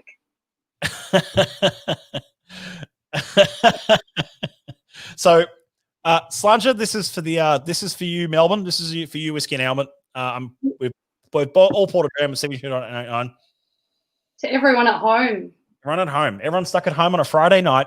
I hope you're all enjoying Virtual Pub. I hope you all enjoyed that amazing set from Steph Russell. Isn't she fantastic? Such an amazing musician. That was absolutely fantastic. Jules was singing along. I'm a big fan of Hiatus Coyote, and there was a few vibes going on there, and so I really appreciate that type of music. So good choice. Good, really good. Yeah, it had a very chill Friday vibe to it, which was good. I was going to go with death metal, but I mean, I decided just to tone it back a bit. Yeah. Death metal. Follow death metal. But. So I haven't tried this since the cask sample. So right. Okay, yeah. Until right now, and so it's been quite some time. I reckon it's probably been like 6 months, if not more, since we settled on the cask sample. So it's always a surprise when you try it again. And I'm probably jinxing myself, but I've always found that if I like the cask sample, I love the bottling. Yeah, or if I love the cask sample, I'm absolutely over the moon about the bottling. It's like the bottling sort of just gives it a little bit more, vibrancy, or I don't know, like subtlety, whatever it might be. Just gives it something. I find it accentuates the flavors once it's bottled, like you get. Yeah. This makes me want to be in the Caribbean, though. It's got like. There's a lovely how do I say this? I've said this before on some of my live streams about some whiskey having a certain almost savory biscuit farmyardy note to some of it, and what I like to call almost like whiskey of a bygone era kind of style of whiskey. Yeah. And I actually, if when you taste like one of those really early sort of single malts of like the 60s or a blend from the 50s, and there's a bit of almost, I won't say OBE, which for those playing at home would be an acronym for old bottle effect. I mean, sort of like they've got this old sort of like almost crystallized ginger note in some of them, and I get that in this whiskey.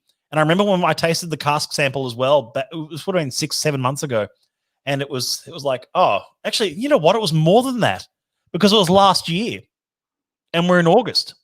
So yeah, right. We were last year, so it would have been maybe even 8-9 months ago. But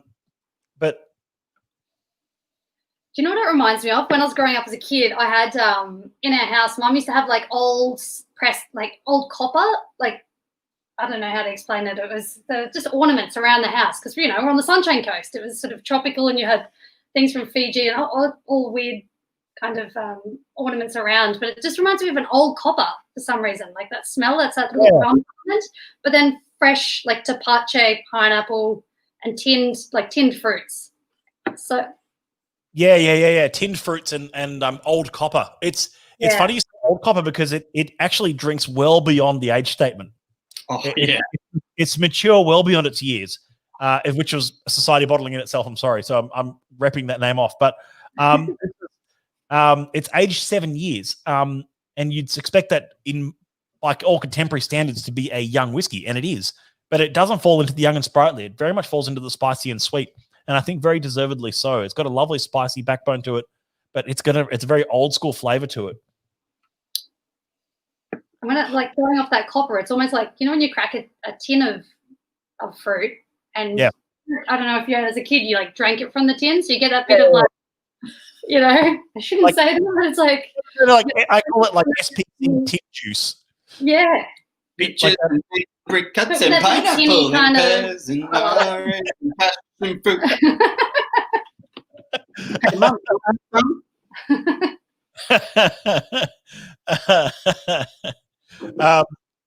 So this is just a delight, and it's funny you say that about tasting it, loving it as a sample, and then you even love it as a bottling, and it's almost that effect of tasting something in a distillery, then you taste it outside the distillery, and it's a different whiskey. And it's almost like one of those things, but it's often improves outside the distillery in some ways. especially if you're a very open plan distillery where you can smell all the vapors and the fumes and the new make, and you get excited about barrels, and then it's like, then you taste it outside the distillery where your senses are a bit more neutralized, if you like. James Turton asks, whiskey and helmet juice bags of the 72.89. Good question. It's a good question. Yeah, give us time on that. We're devising along with Matt when we're going to be releasing this. We haven't confirmed it, but it'll be sometime in September. And of course, there'll be tasters, there'll be bottles getting around from multiple avenues, and we'll have some sort of virtual event if we need to. Otherwise, you know what? For some reason, if we were able to open for in some sort of capacity, then of course we would love to welcome some people to the bar. Yeah. So let's talk about some of the background of this cask and why we're getting a rum note. Yeah. So we've looked at rum. We've got a pineapple who's got a name competition. By the way, the name competition hasn't ended, folks. So any more further suggestions, I'm throwing a $25 voucher to the best name, and I'm actually leaving it up to Brooke to pick it. So we're looking for positive, happy vibes. You know. Yeah, a positive, happy vibes for a gender neutral pineapple. So you go with what you like. So let's just talk about why we're getting a rum note on this. So right. 72.89, 7-year-old whiskey, but it's not full maturation in one cask. So 72.89 has been finished for a period in a cask that previously held distillery number 8, cask number 5. So R8.5 was the rum that was in the cask that finished this whiskey. So yeah, we're getting a rum finish to it. Hence why we're getting all the Caribbean vibes. Hence why we've got oh geez, I'm stuffing this up again. Hence why we've got all the tinned juices on the outside here. I love that artwork. I love the artwork so much. Yeah, it's so fun, isn't it? And these were all written off the tasting notes that myself and the team sort of brought forward after the cask sample. I had quite a spitballing session with Matt Bailey over some text messages about what the name should be, and there was a bit of toing and froing of like, "Are you crazy?" And I'm like, "No, this is the way it's going to go." And then sort of came to my senses, and we named it accordingly. But let's just say he was inspired by riding a duck bareback up Mount Etna. Great bottling, and probably one of the most wacky and mildly offensive names we've ever bottled. The name that I proposed was nowhere near as offensive. Yeah. No, folks. Any of the guesses that have been put forward already are great. I'm just wondering if any more wants to throw out. There's another one. Oh, Christopher Pine. Yes.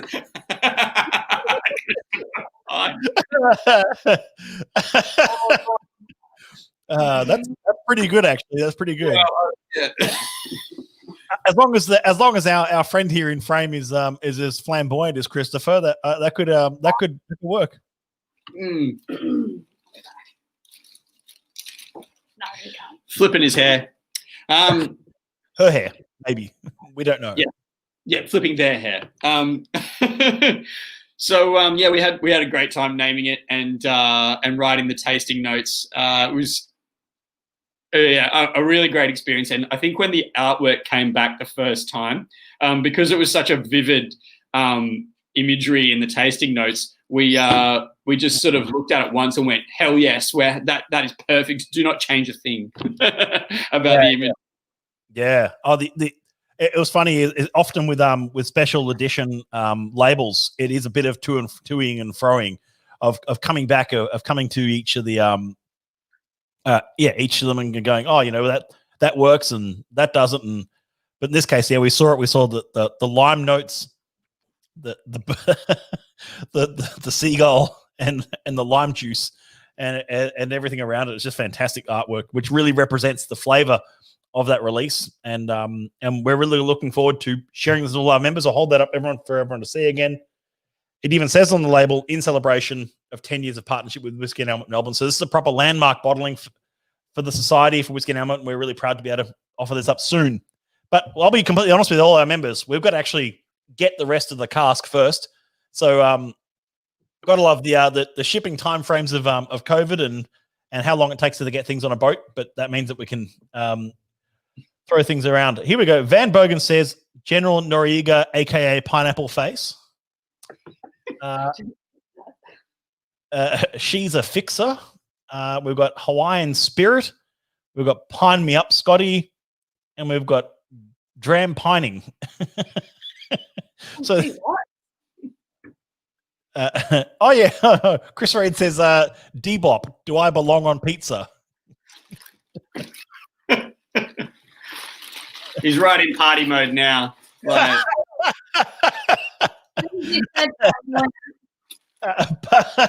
party mode. It's even got a scarf. What do you call it? A scarf? A boa. Yeah, for the boa. Sorry. Oh no, my sunglasses. Oh,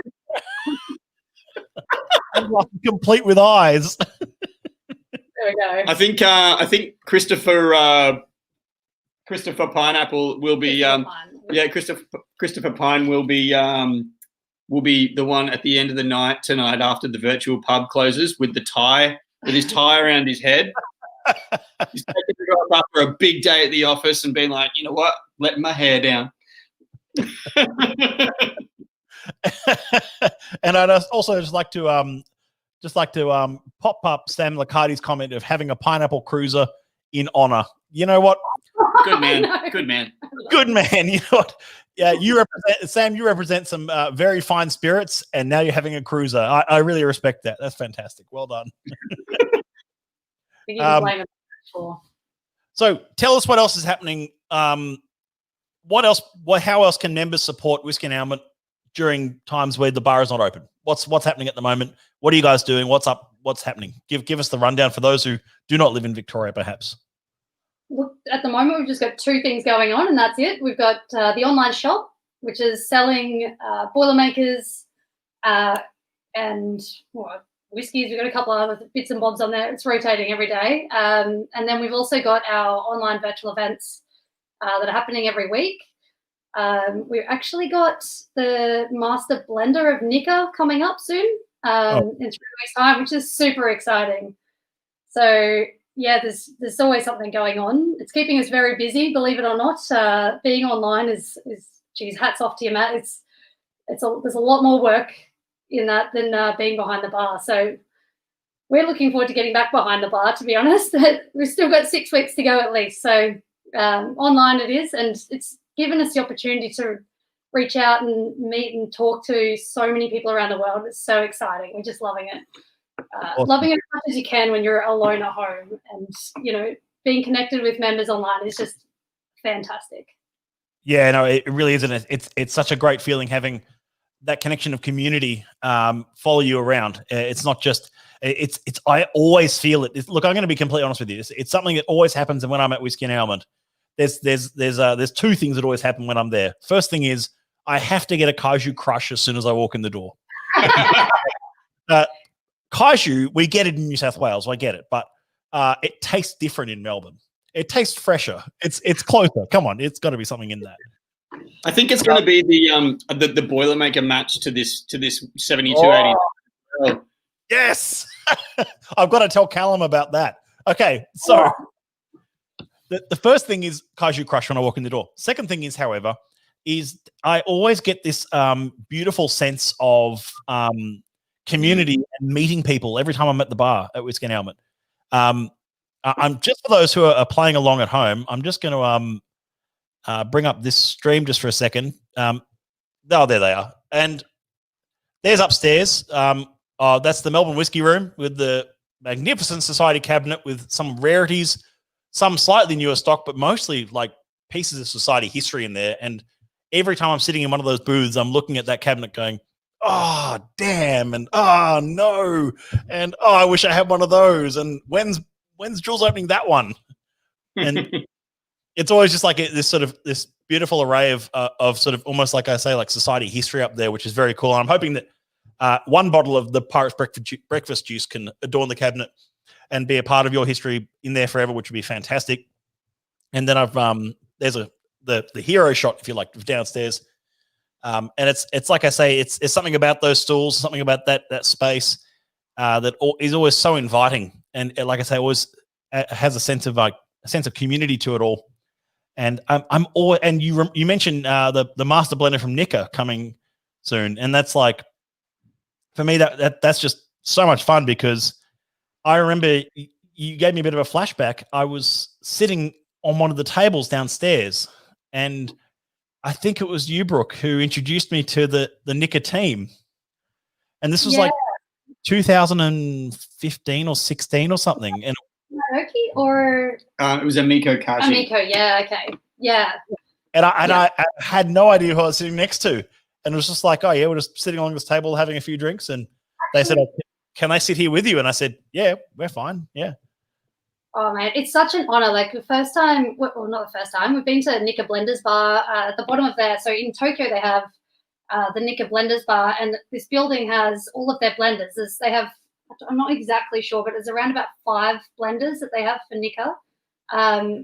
Anyway, the second time we went there, we didn't check to see if there's anything on, and we walked in and they said, no, we're closed for the evening. It's quite private. We have a private tasting on, and we had my dad's friend is a businessman, so he walked in and he says, I'll take care of this. And he comes back out and he said, oh, okay, we can go in. And I was like, oh, what's he said to them? Anyway, so we got in there and we sat down, and they were giving a full masterclass to bartenders in Japanese, so we couldn't understand it, on all of their coffee stills. Right. And so just watching the diagrams is incredible for a start. But if you've been there, you realize how prestigious their blenders are and how hard it is to get a hold of them. And, the Japanese are known to be some of the best blenders in the world. It's just a dream come true, even for us. We're so lucky to be able to travel the world and meet so many people in the industry. But when Jules got the text message last night, actually, at like 10:30 to confirm that they were coming on online, it was just so exciting. Oh yeah, that's a beautiful thing, isn't it? Just to have that sense of community from in the scene with these people, and it's yeah, it's fantastic, and you can't replace that. Caleb Chan says, Paul McAllister says that Whiskey and Almond and Melbourne Whiskey Room are the best and the next best rooms in Melbourne. And Caleb Chan says that he loves the curtain at the entrance. It's like coming home. Caleb, I entirely agree with that statement. There's a sense of going like, I'm here. I finally made it. Especially after standing behind a table at a whiskey fair for 2 days. It's like, it's the best feeling in the world. And Sam Liccardi says the most welcoming bar ever as both a consumer and from the industry. Absolutely, Sam. Thank you. How empty it feels with everyone there. It's like going home and no one's home. It's very strange. Yeah. I've had a funny one.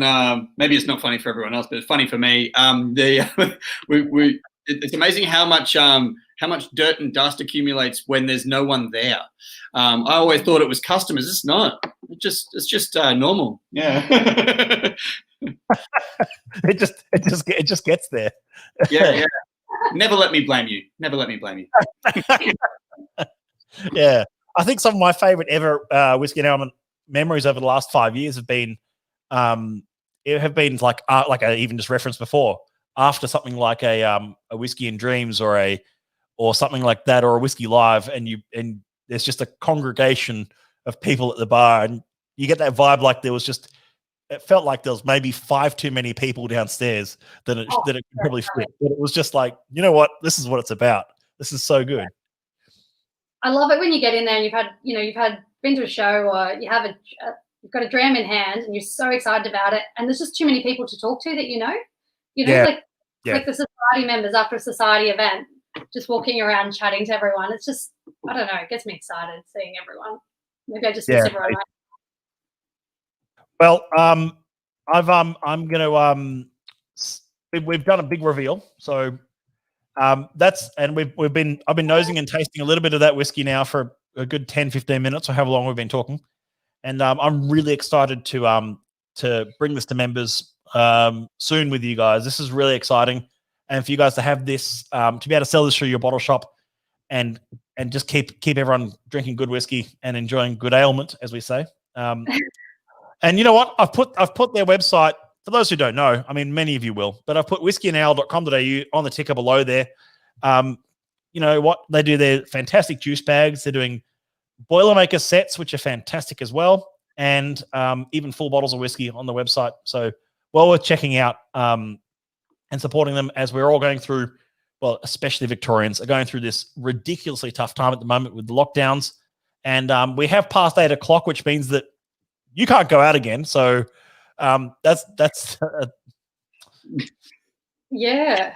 That's a joint to live stream. I had to sign all the work permits yesterday. All right. Yeah. So you need a work permit to carry around if you need to be out to go to work. Yeah. This counts though, right? We could have done this from the bar and then walked home, and if we got stopped, we were working. You know. Oh yeah. Well, we're working, but we're enjoying ourselves too much to call it work, in my opinion. But that's okay. Yeah, totally. That's I was exactly about to say. We're trying to explain that to the authorities. Yeah. Wow. Very strange. And Jordan Simcock's comment, I forgot how spoilt we are in Melbourne. Yeah, Jordan, you really are. You've got some of the best bars down there, honestly. Sam nailed it. Welcoming is the word and vibe. And Whiskey and Almond on 2019 Gathering Night was something special. Yeah, that was a fantastic night. That was about next month last year. So it was about September last year where we had the gathering up at the Kelvin Club around the corner. And that was, what a fantastic venue. Like, just it's like taking a step back a few decades in time, and it's like, whoa. And it's I love that though. And it's and then we all there was a congregation at Whiskey and Almond after that night. It's a great partner bar. We have actually 2 partner bars on the stream tonight, which is really exciting. So we'll be tuning into the second one soon.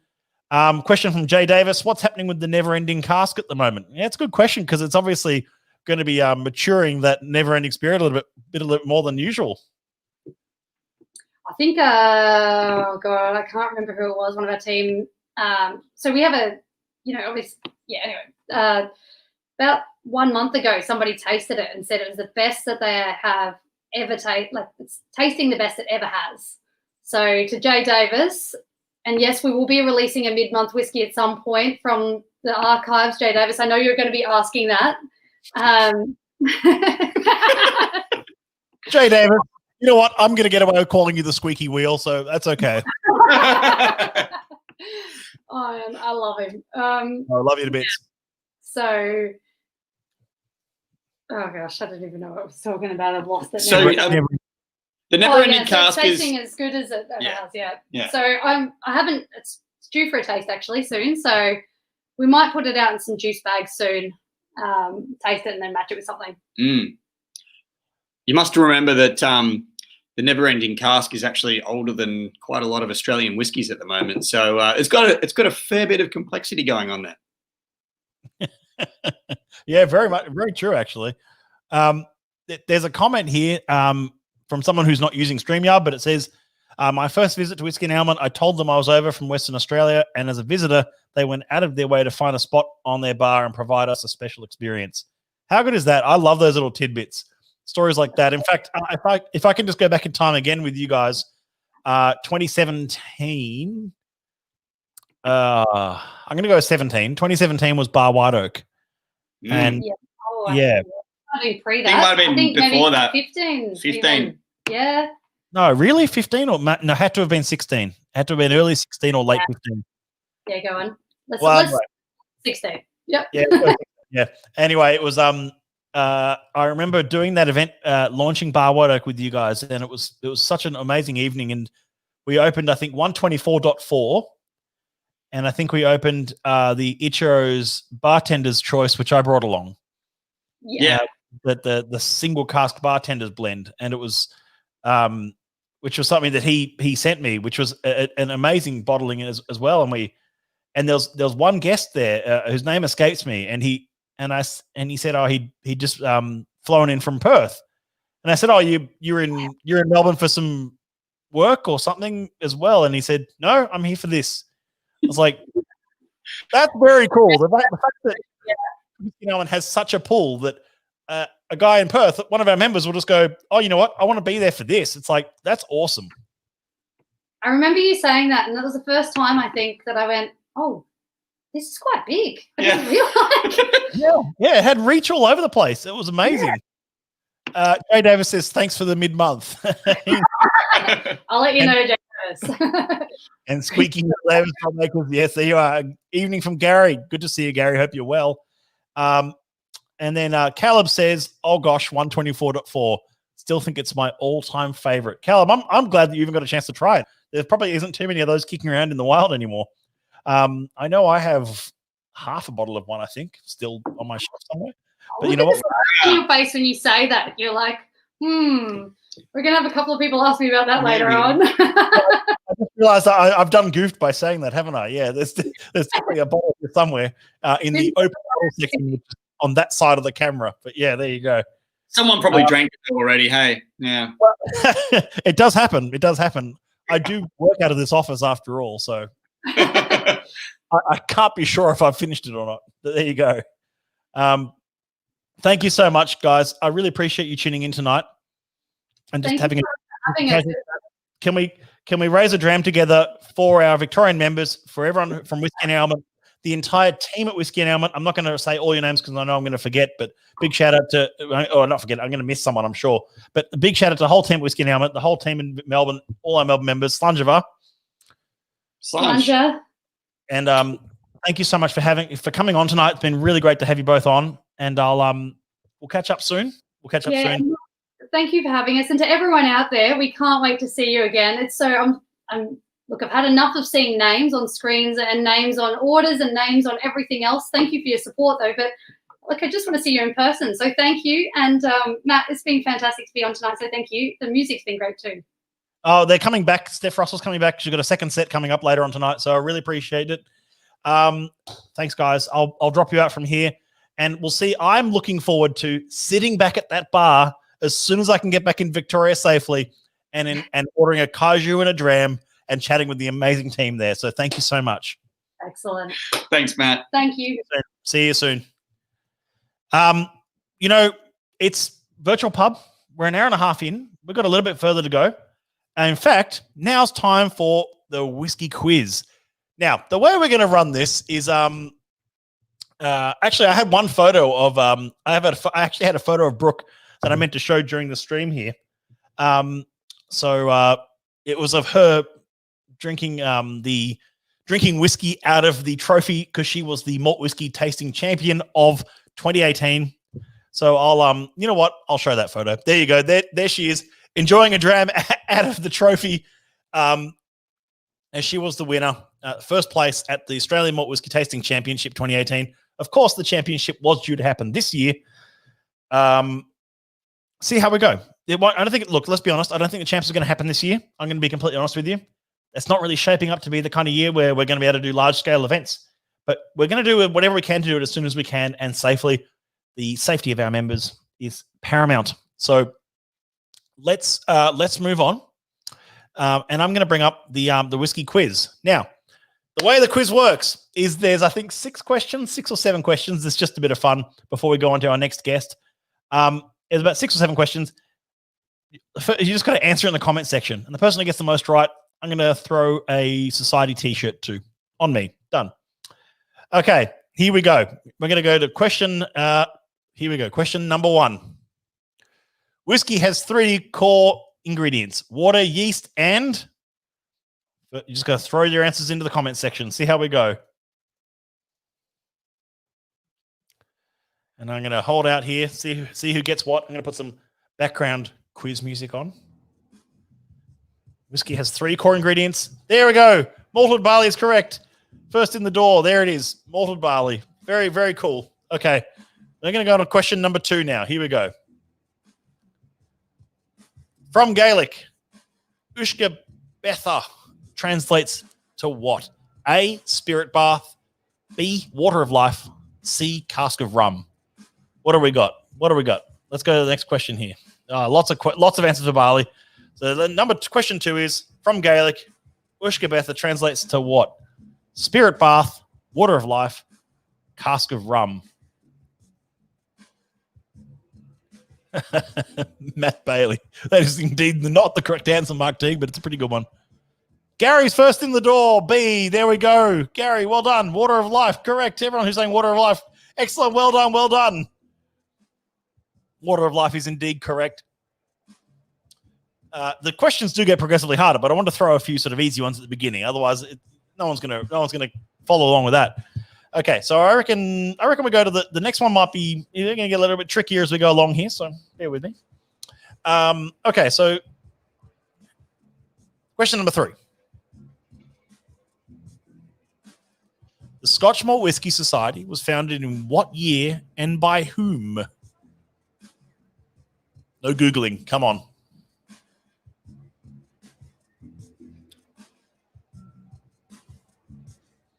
Scotch Malt Whisky Society was founded in what year and by whom?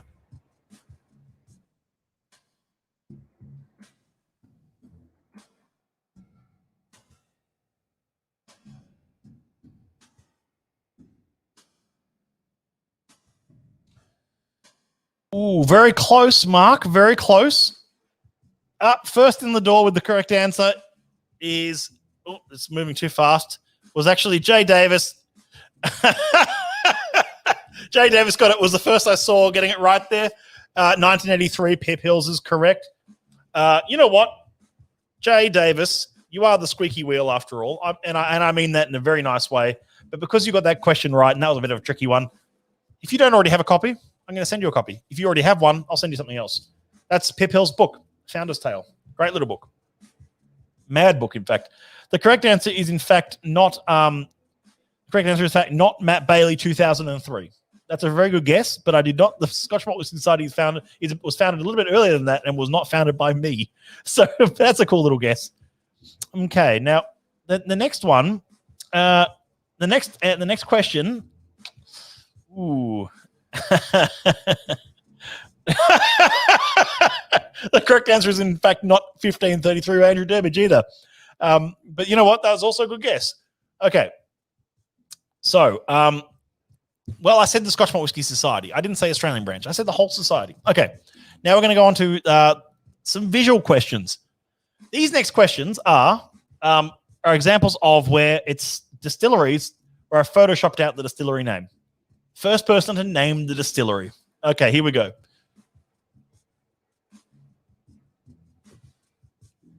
Name the distillery. Who's got it? Who's got it first? Who's got it first?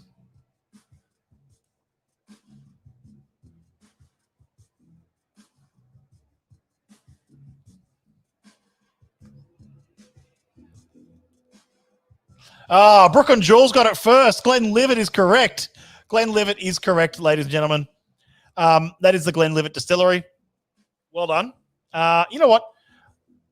Yes, Glenlivet. Everyone's getting Glenlivet. That was a very good guesses coming in.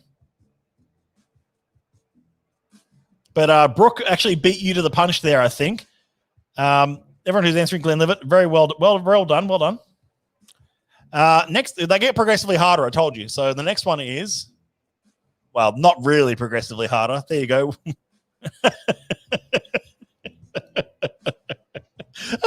It's not Bundaberg, no.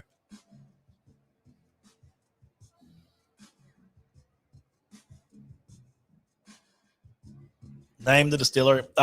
Who's that? Who said that? Laddie is correct. Brook Laddie Distillery. Yes. Two last ones. Here we go. I told you it gets harder from here as well, by the way. There's me. Standing outside getting blasted by wind at which distillery? Oh, Dr. Akers, first off the rank, beating Brooke and Jules by a fraction of a second there, but that was a win's a win. No, I know, Brooke. I know Glenlivet's changed a bit since then, Darren, but still, there you go.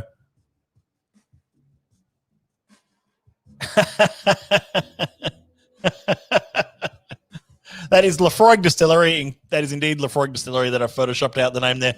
And that is indeed me getting blasted by the wind there on a windy day during Facial. It was the worst weather that day of the whole festival. All right, one last one, I think.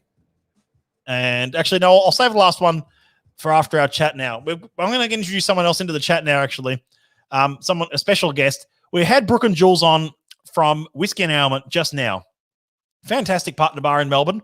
But our partner bars in Victoria are not just limited to the city and not just limited to Melbourne, in fact.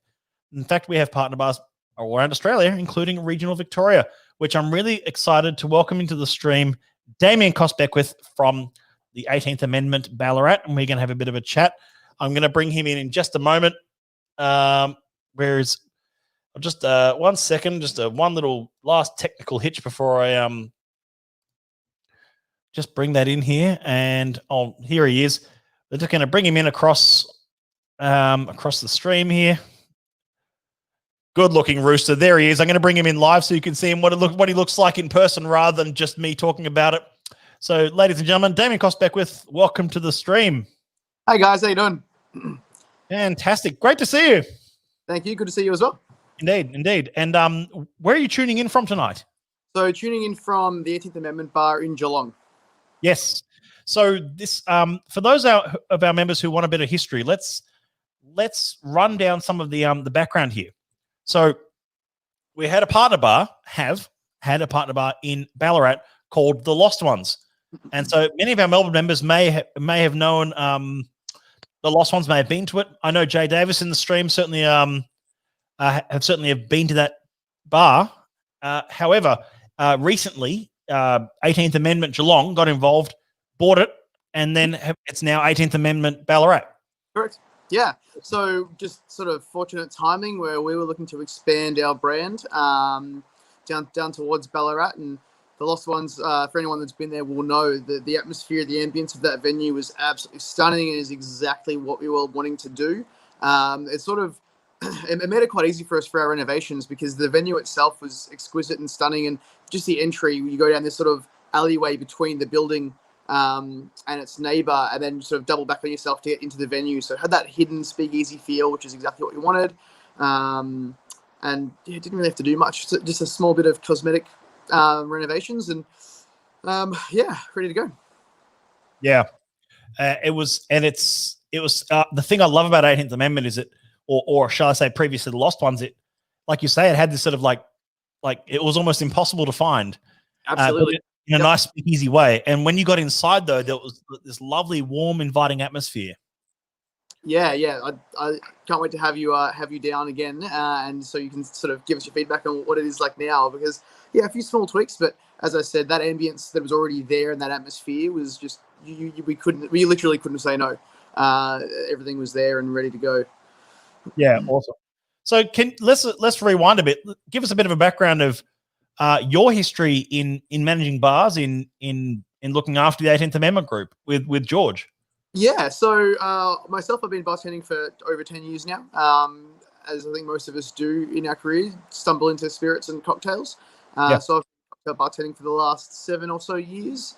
And obviously with that, you learn about spirits. And for me, the one spirit that I could never get over was Scotch and whiskey as a category itself. It's something that's ever evolving. And as soon as you think you know as much as you can, you meet someone who knows something more. So I think with that natural progression, that's where a lot of, not just bartenders, but customers as well will stumble upon the SMWS and independent bottlings. So yeah, we're really excited to be a partner bar. As for the 18th Amendment bar, we've been open in Geelong now. It's just gone 3 years. So just, we honestly, it's been going so well that we almost had to open something else just to keep the ball rolling. And yeah, so so the venue, which you can see behind me, got a couple hundred bottles behind us, most of which are whiskies. And really excited to bring some Scotch Malt Whisky Society bottlings down into Geelong as well. Well, that's kind of one of the big reveals tonight, is that we're going to be working with 18th Amendment and yourself on building up the society presence in Geelong as well.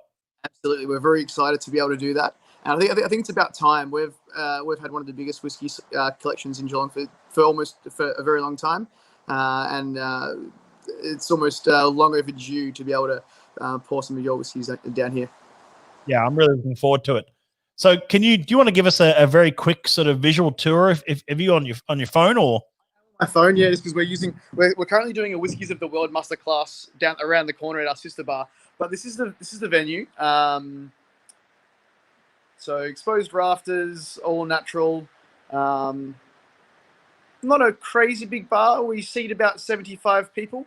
We're full. Nice little display cabinet with our sort of top tier, and for any of you Australian whiskey sort of connoisseurs and collectors, we've got a nice little collection of cryo whiskey, which obviously was made in Geelong up until the 80s. So that's George, our owner's pride and joy. And just to give you a bit of a pan of the back bar. I'm not sure how good the quality of my phone camera is. No, it's fantastic. It's really good. It looks very warm and inviting in there. So are you the bar open at the moment? No, unfortunately we're closed. Yeah. All venues down here are closed. So Melbourne's been closed for a little bit, but as of Wednesday night was our last service down here before we went into stage 3 lockdown. So that was when we had to sort of call it quits, and that was it for 6 weeks for us, unfortunately. Are you going to do any bottle retail, anything like that?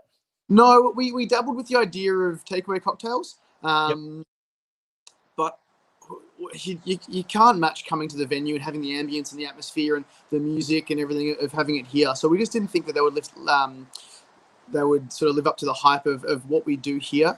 But we are doing, as I just mentioned, we are doing virtual whiskey or other spirit masterclasses as well. So George and I are just doing one at the moment. So I ducked away to do this cross with you. But we're doing a Whiskies of the World at the moment. I won't hold you up too long, I promise.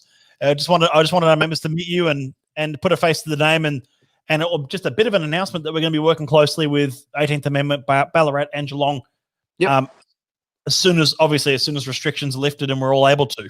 Yeah, we were sort of poised to be able to jump on board probably this week, if not next week, and not to be, but we're, as I said before, very excited, and it's something that we've been wanting to do for some time, and I think just lucked out with buying the Lost Ones that were already a partner bar. Yeah, amazing. Well, for those Melbourne members and Victorian members in general that want to be able to have a great partner bar in Ballarat and Geelong, we're really excited to be working with 18th Amendment. We've got a great feel of regional members growing in Victoria, growing in New South Wales, growing in South Australia, growing all over Australia, really, and to have the enthusiasm of someone like yourself involved. And I really appreciate you jumping in to Friday Live with us here on the virtual pub. Yep, no hassles at all. Always happy to help out and join in. And we've already been amazed. I think we've had about, we only got to open for 4 weeks, but we had about 6 or 7 society members come through and have a few drams, which was absolutely fantastic to see. So definitely spurred us on and got us excited to get some stuff in Geelong. Yeah, awesome. And it's like I say, it's always been such a welcoming environment and such a warm space. And in fact, last time I was at the Ballarat venue, it was about July, and second last time I was there in September, but I was there in July, and I remember I walked in, and it felt like it was -5 outside, and it was proper Ballarat winter. I believe that it snowed on Tuesday. Yeah. It gets cold, that's for sure. So unfortunately, I wasn't up there to see it. I was down in Geelong in this venue here. But yeah, it snowed in Ballarat, so it does get quite cold. You are correct. Yeah, and I wasn't ready for it. I didn't pack properly for it. I'm from Sydney. You don't own jackets bigger than this in Sydney. So, but it was just fantastic to have. There was a fire going, and there was some great locals, and there's some music, and there's some drams, and if anyone wants to stay the night, I stayed at a place called the Provincial, I think the name of it was, around the corner. Unbelievable quality, that place. They're absolutely a little spot. Plus, they've got a great cocktail bar downstairs as well, so can't fault them either. Ballarat's got so much to give, which we're just learning now. They've got great food and booze scene, so definitely a place to check out. Some of the comments coming in that I'll just feed on to you. Jordan Simcock says he's looking forward to popping in as soon as possible. My wife has been pushing to visit a few restaurants out that way as well. Amazing. Darren Howie says that West Victoria has some great whiskey too and beers. Excellent location. Great name for the bar, says Andy Davis. The Prohibition Amendment to the U.S. Constitution passed by the requisite number of states in 1919. Andy, I know how much of a U.S. Political fan you are, so that one you definitely probably getting right. There you go. Absolutely. And Darren Howie says that -5 is warm for Ballarat. I'll take your word for it. That it is. I left home the other day, which is just in Geelong, and it was about 14 degrees. By the time I got to Ballarat later that day, it was 9. So definitely a bit of a drop. Yeah, definitely. Well, look, I just want to let members know that while things are closed at the moment, we're really looking forward to working with you guys coming up in the future. We are already a partner bar with 18th Amendment Ballarat, but we will soon be a partner bar with 18th Amendment Geelong. We're really looking forward to working with you guys, yourself and George and the whole team. Looking forward to meeting all your amazing bartenders as well. And even Annalisa says we're hoping to visit Ballarat last holidays, but it was not meant to be, and that's the way it goes. But we're all doing what we can at the moment. Yeah, definitely. And I'll leave you back to your whiskey masterclass that you're doing. And no, not at all. Thank you very much for having me. And as I've said countless times, we're really, really excited to be working with not just you, but all of your members as well. And for the moment, normally we don't take bookings at all, but during COVID, with the restrictions, we are taking bookings. So just hit up our social media before you guys want to come in to make sure you can get a spot. Otherwise, when we're only limited to 20 people, it's a bit hard to get in. So yeah, absolutely. Okay, Damien, I really appreciate it, and we'll catch up soon. Definitely, can't wait. Have a great weekend, and I'm looking forward to members seeing you, Barb, coming in, having a dram, and meeting the team as well. Absolutely. Thank you very much for having me. Take care, mate. So, you know what? That was fantastic having him on. Only because we can, like I say, just have a chat and talk about things. There he is, stationary again. And I just want to quickly show some of the photos of what that looks like, of what it looks like there at the 18th Amendment Ballarat. They've done a lot of work in really sort of sprucing the bar up as well since the Lost Ones. They've got there's one of the photos. I love that photo. Look at it. What a lovely space. And I definitely would sit on that green couch. I love it. It's just it's a fascinating looking space. It's a great bar. The team there know their stuff. I can spot a few society bottles on the top left there, a few more to come as well, which is exciting. So really great.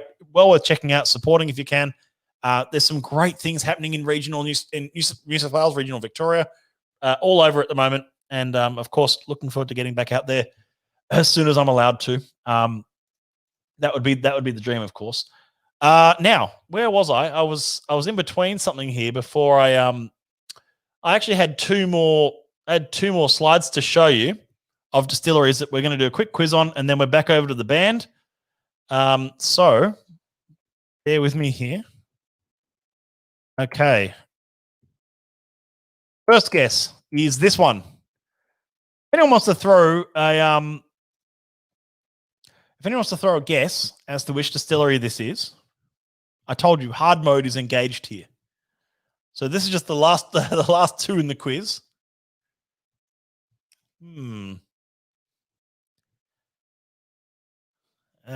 We've got a comment here from Brooke and Jules have won it. That's indeed Glenturret Distillery. Glenturret is correct. Yes, Glenturret is correct. I told you it gets trickier and trickier here. So then last one, which was very poignant. This last one is actually the last one before we head back over to Steph Russell's band. This last one is, take a guess. Ooh, let's get tricky. This one's starting to get tricky now, I hope. Glenturret was the last one. That was correct. I'll give you a clue on this one. Does anyone want a clue? I don't want a clue. I'll give you a clue. Ready? We may have referenced this very whiskey earlier on.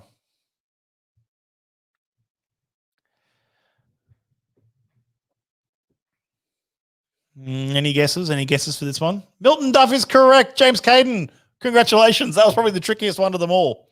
And you're first off the rank. Caleb, you're just behind him, but you're both getting it right. That's fantastic.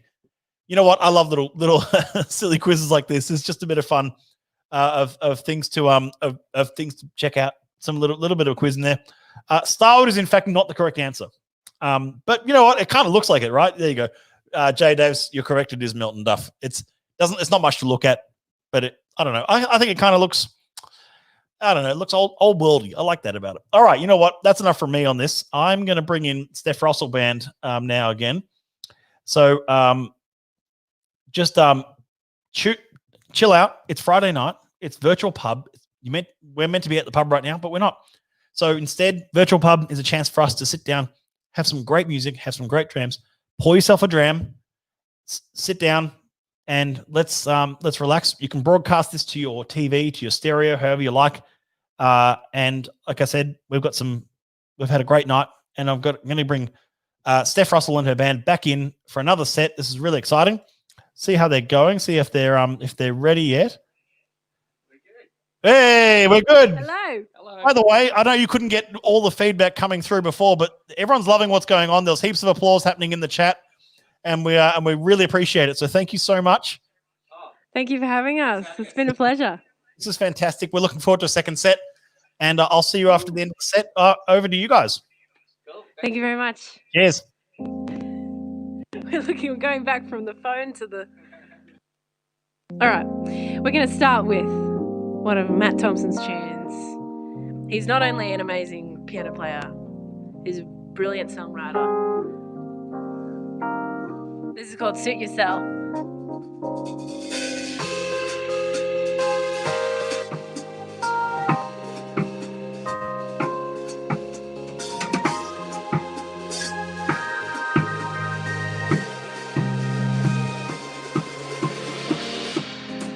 I will always find you traveling, but I wonder where you're going nowhere, and your mind is in all places. Rest assured, I'll be your guide when I will hold you. Break away from all the pain, and I'll uphold you. When I try to fade to gray, getting lost amid the crowd. When I try to break away, you know you're still allowed. I can change the way I play for you and no one else. This is all I have to say. Go ahead and suit yourself.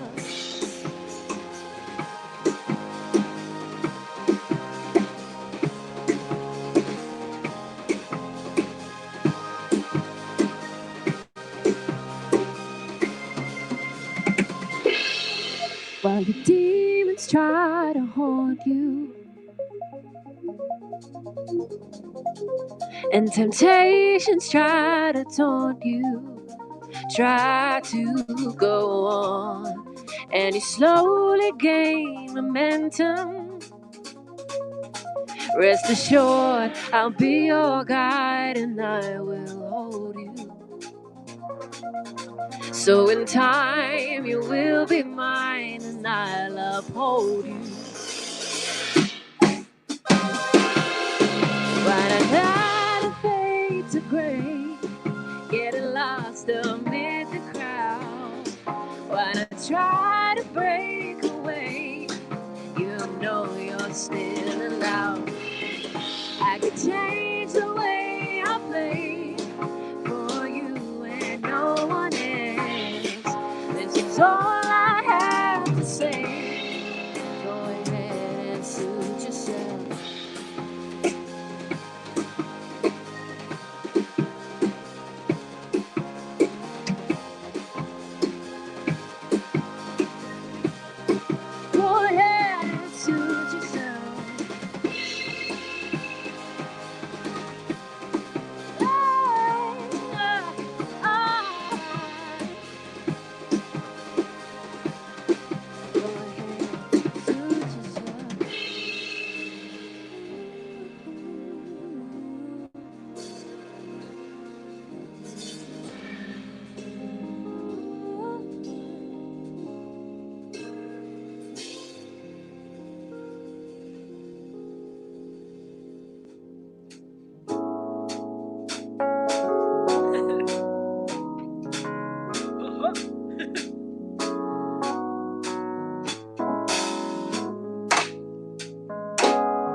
Here we go. Empty my bank account and ride up boy with a pipe. Ride up boy with a pipe. I might empty my bank account and ride up boy with a pipe. Ride up boy with a pipe. I might. Woo.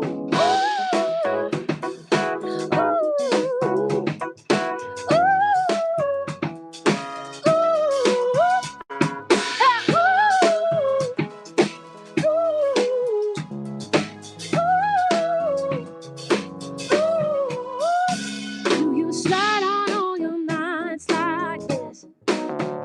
Do you try on all your nights like this? Put some spotlight on this light. Whatever comes through clear. All this jewelry, no use when it's this dark. It's my favorite part. We see the lights they got so far. It went way too fast. We couldn't reach it with our arms. Reached under wrist the link of charm, yeah. Now you're watching the link of bar, yeah. And we could die here all young. Like we could die here all blonde. If you could see in 2020, twice we could see it till the end. Put that spotlight on her face. Spotlight. Put that spotlight on her face. Oh yeah. It gon' pipe up and turn up. It gon' light up and burn up. I'm too hot like a furnace. I'm kinda too hot like why? I got 100 G's in a drawyard. My diamonds gon' shine when the lights dark. You and I take a ride down the boulevard, and your friends really wanna break us apart. Good God. Whoa, do you try on all your nights like this? Put some spotlight on this night. Oh yeah, whatever comes through clear. Ha! Ooh.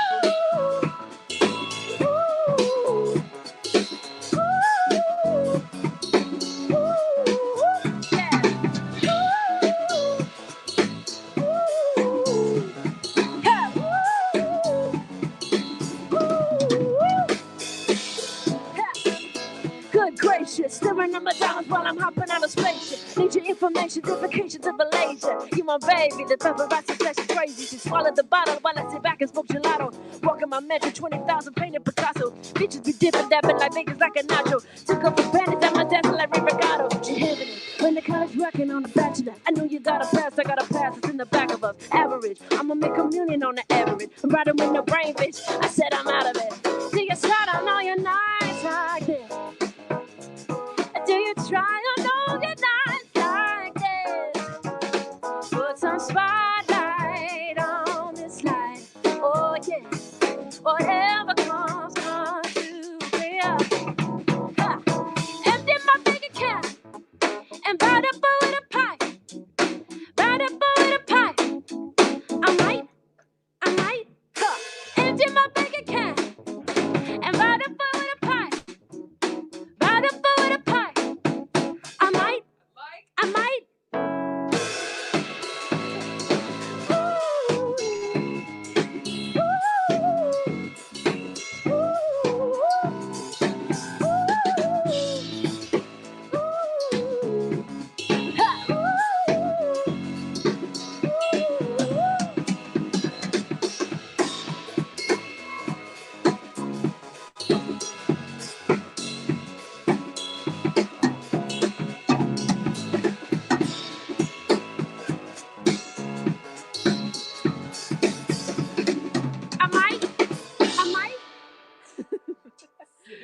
Thank you. We like that one. That's a fun one. That's called Slide by Calvin Harris. We tied it on the back of Suit Yourself, which is a tune by Maddie Thompson. That's actually the first time we've performed it ever. So that went better than we thought. We're gonna do one of mine now. This is called My Frida, and it's about Liam. No. Are we ready? One, two, 1, 2, 3, 4. My heart is on my sleeve. I've I've made my declaration of love, and now all I can do is wait to see if it's reciprocated. I'm waiting for love, waiting to see you and hear you. I feel you. Everything seems so clear to me now. You are my Frida, I'm your Diego. I'm the messy one, the selfish one that you cannot dismiss. And you're my beacon of light, my muse, who I cannot refuse, babe.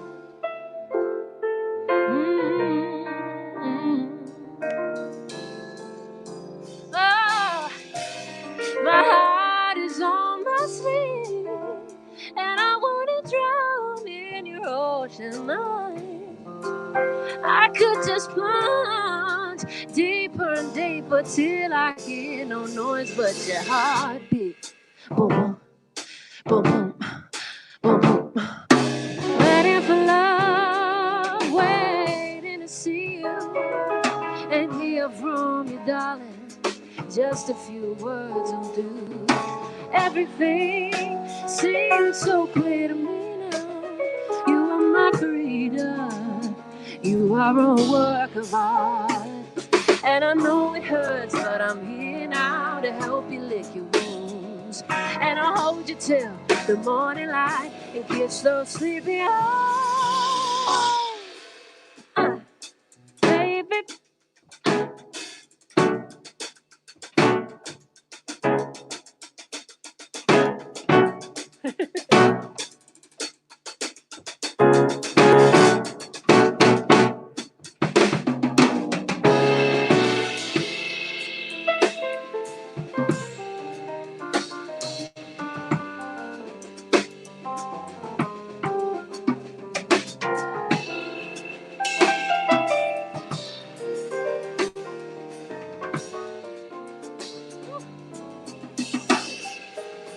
Baby, all I need is a little sign, a letter or a call. Why should I get another chance when I have used them all? Yeah. Love heals the wound it makes. Love heals the wound it makes. Love heals the wound it makes. My love will heal the wounds I've made on you, darling. It'll heal the wounds I've made. My love will heal your wounds. Oh, it'll heal your wounds. Yeah, time heals all wounds. And my love, oh, it'll heal your wounds. Love will heal the wound it makes.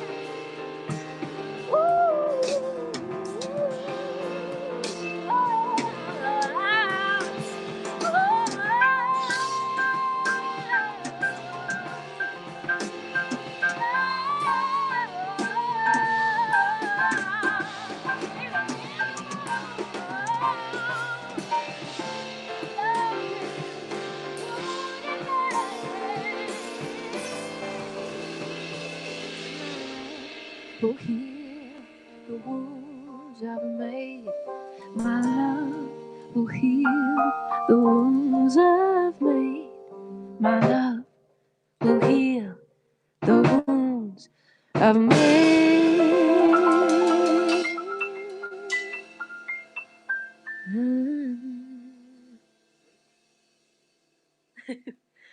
Thank you very much. Once again, Liam Hogan on the drums. Whoop, whoop, whoop. Matt Thompson on the piano. And all of the settings and buttons and I don't know what's going on there. I'm trying. I'm Steph Russell. Thanks for having us tonight. We've got a couple more songs for you. This one is actually by SWV originally, and we're going to do the Gretchen Parlato and Robert Glasper cover. It's called Weak.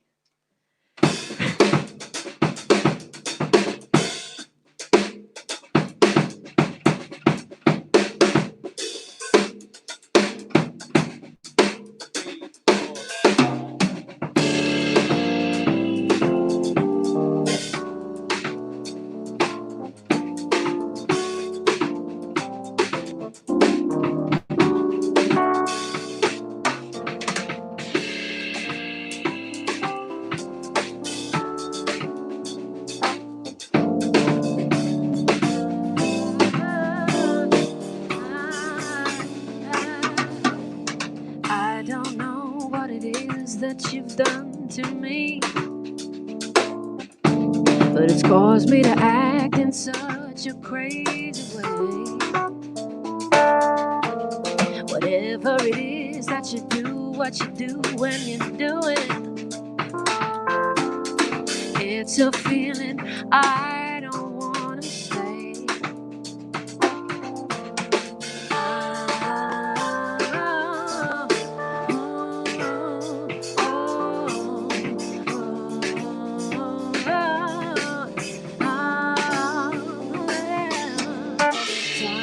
Time after time, I try to fight it, but your love is strong and keeps on holding on. Resistance is down when you're around, I'm fading.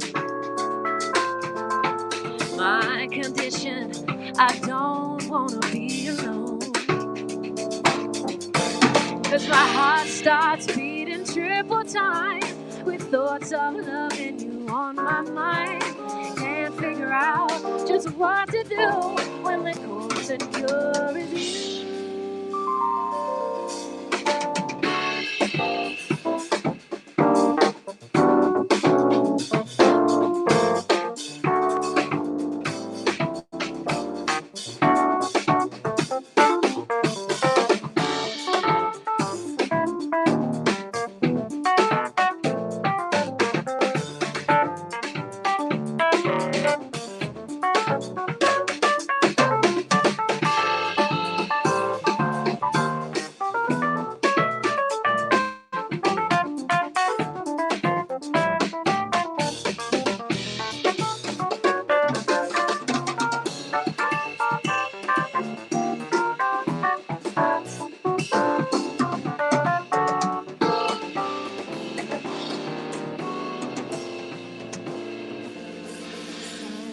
Time after time, I try to fight it, but your love is strong and keeps on holding on.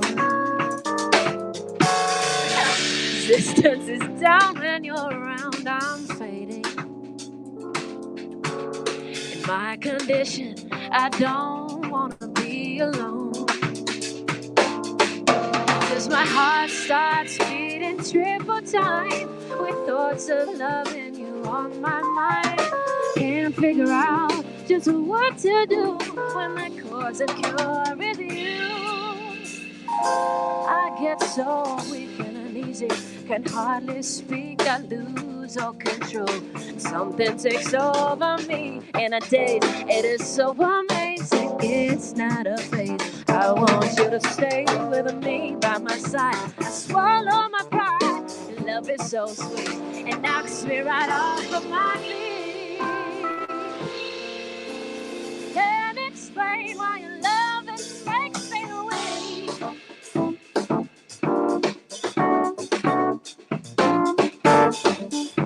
I try hard to fight it. No, I cannot deny it. Your love so sweet, knocks me off my feet.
I can only just keep up with these two. Oh, that was fun. What's next, Maddie? We have one of Steph Russell's tune off her album as well. This one is called Alien. Ooh. Yeah. This one's about feeling like an alien in your own home. Mm. About there? Oh, 1, 2, 3, 4.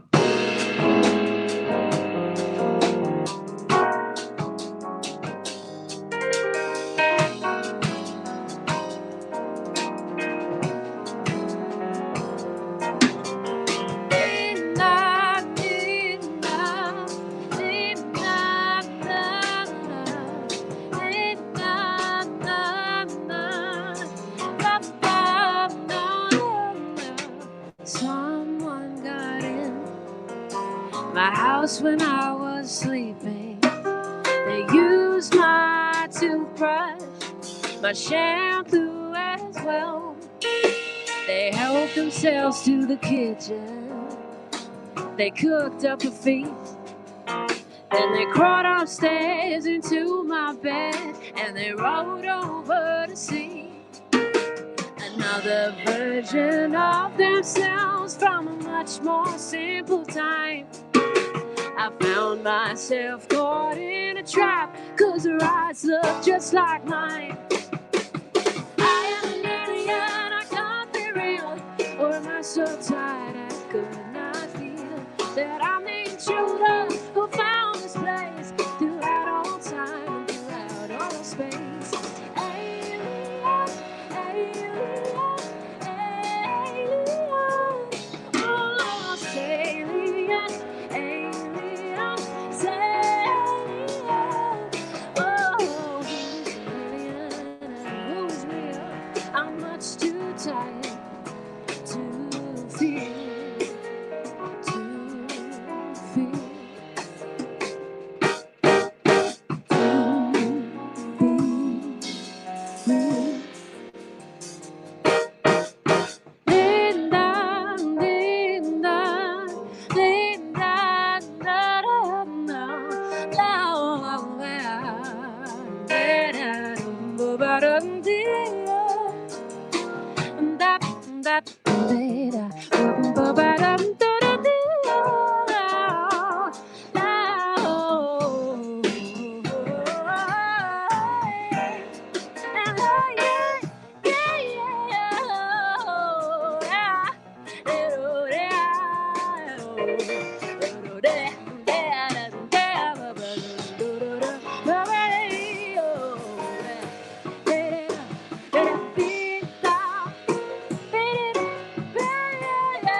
Found another version of myself from a much more simple time. She stared into my eyes and said, "This ain't your bed, it's mine." Oh, I am an alien, I must be real, or am I so tired I could not feel that I'm the intruder who found this place throughout all time, throughout all space. Alien.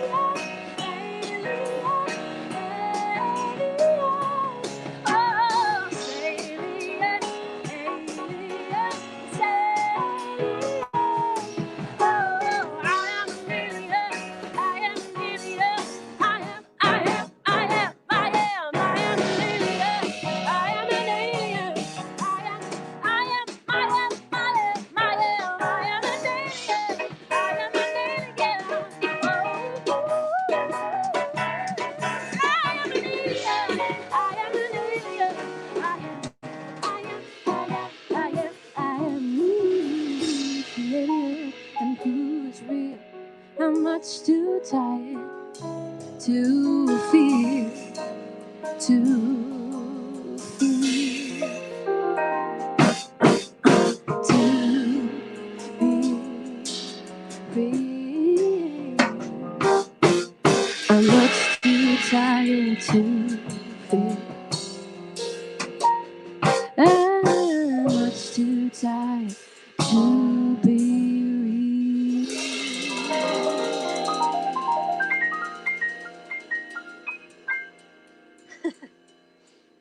Thank you very much. Man, that solo section is tricky by myself. Thanks for backing me, guys. If you guys can hear me, hello. Oh my god. Oh. You got it? Yep, okay. So we all have a common love, and that is Moonchild. I think we did one in the last set. We're gonna continue. I'm not getting any keys. There we go. That's better, yeah. Nice.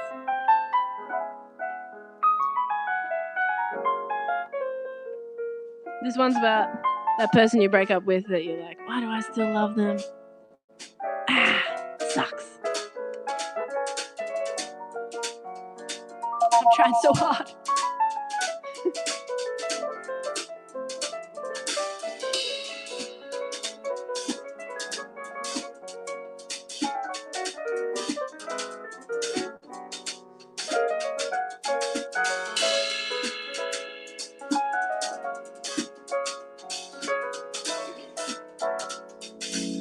Hey, there we go.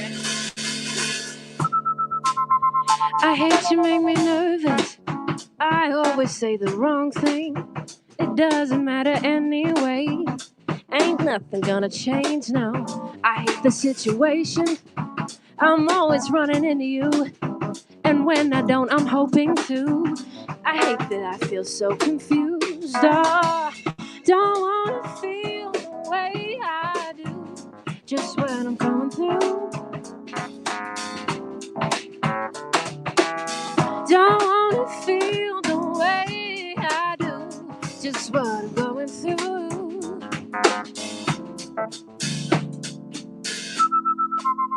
I hate that you're perfect. No way your ass comes out so clean. Somebody's playing tricks on me. Can't see what I wanna see. I hate that you still call me just when I done made up my mind to leave your perfect ass behind. I hear you sounding so fine. I don't wanna feel the way I do. It's just what I'm going through. Oh, don't wanna feel the way I do. It's just what I'm going through. I know it's just what I'm going through. How else can I let you know when the man I know, you make me wanna be your girl, outliving the love I've saved, fighting dreams away. Oh, I wanna be your girl.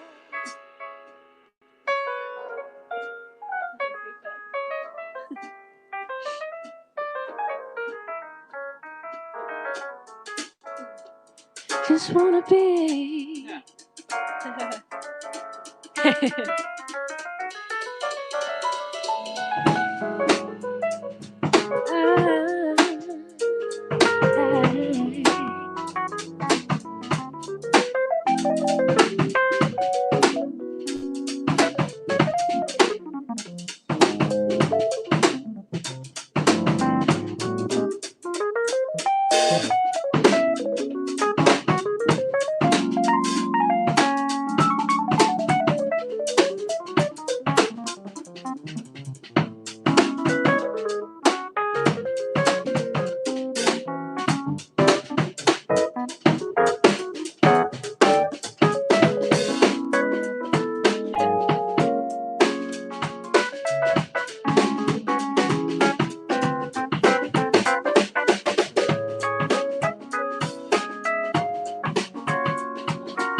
I hate that I can't tell you, and I don't even ever know.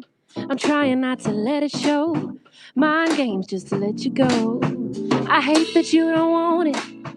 I hate that I'm still so sweet, as if it might change something. When you're ready, you'll remember me. I know your birthday. I know I love your favorite shit. When you were talking, I was listening. I hate the way don't call me. I hate that you still call me. You like to think that we're still cool, but I'ma be like a fool every time it rings out. I hate that I was so good to you, good to you. I'll be so good for you, good for you. I wanna look good for you, because I'm good to you. I wanna be good to you, good to you. I'd be so good to you, good to you. I know I'd be good for you, because I'm good to you. I just wanna be free. Oh, I just wanna be free, and love. I just wanna be. I just wanna be, baby, lonely. Look at me, I just can't believe what they done to me. We could never get free. I just wanna be. Look at me, I just can't believe what they done to me. We could never get free. I just wanna be. I just wanna dream. I just wanna dream. I just wanna dream, baby. No, baby. Never got love from a government man. Heading downstream till the levee giving. What can I do to get the money? We ain't got the money. We ain't getting out.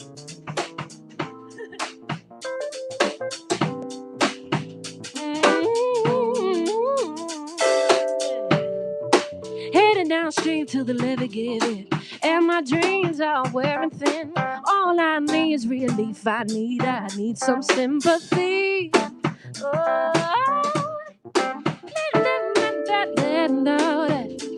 oh, yeah. Look at me, I just can't believe what they done to me. We can never get free. I just wanna be. Well, look at me, I just wanna be.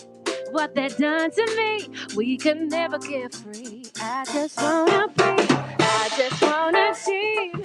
I just wanna dream. I just wanna dream, baby. You know me. I just wanna dream. I just wanna dream. I just wanna get free.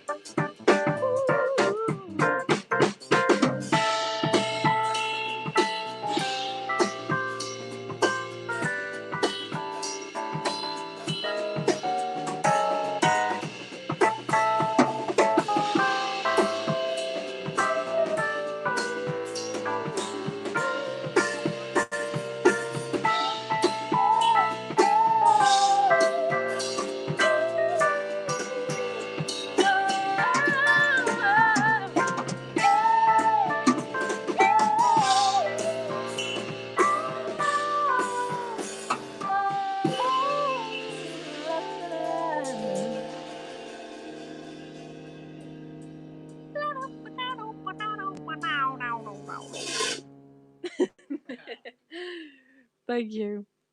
Thank you very much. I hope you've enjoyed your night. We can't really tell. It feels funny, like we know you're there, but we don't really know. Maybe we're just performing to the brick wall. I'm sure they're there. Thank you so much yeah, for having yeah, us. yeah. That was Get Free Major Lazer at the end there. I think we got time for one more. Yeah, sweet. all Yeah. good. Let's finish on Oh, yeah, cool. let's finish on the title track of the EP. Sick. Yeah, In the Wilder. You can find it on Spotify, GarageBand, iTunes. GarageBand. Not GarageBand. What's it called? Audacity. Logic. What's that thing called? Where you get where Final you Cut. Bandcamp. It has band in the title. It's Very also close. on Fruit Loops and And Crunchy Nut Ableton. Cornflakes. You can find it in a CD and in your cereal box. Yeah. All right. Oh dear. This is In the Water. Oh, can I have a... Oh, yeah. What? I don't have perfect pitch, so I need... That's the C major. Okay, thank you. Gotcha. Ready? In the water, you can find me. In the water here tonight. In the water, I'm alone here in the water tonight. Shivers on your Sunday sunburn, exposing the cool amidst the high degree stain. I'm alone here in the water tonight, kicking soft so as not to impose on the melodies isn't printed here. I'm alone here in the water tonight. Yeah, in the water, in the water. You can find me in the water here tonight. In the water, in the water. I'm alone here in the water tonight.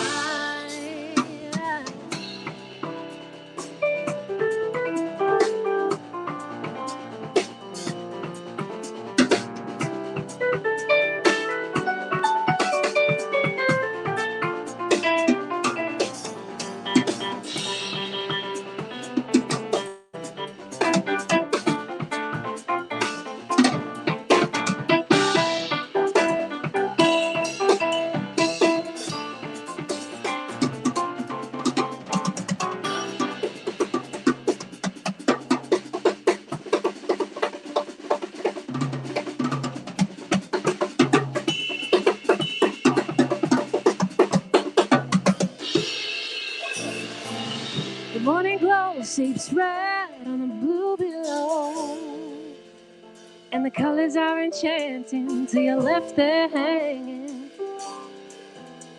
I'm alone here in the water tonight. In the light, the animals walk bigger than the earth they stand on. Though the roots are entwined deep in time, and all they hear is noise, and all they feel is warmth, and all they see is not good enough. Whoa. Won't you join me in the water? Come and join me in the water.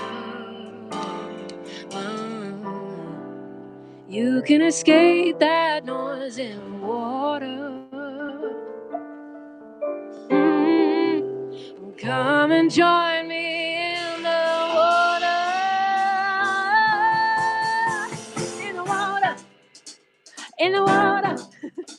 You can find me in the water here tonight. In the water. In the water. I'm alone here in the water tonight. Oh,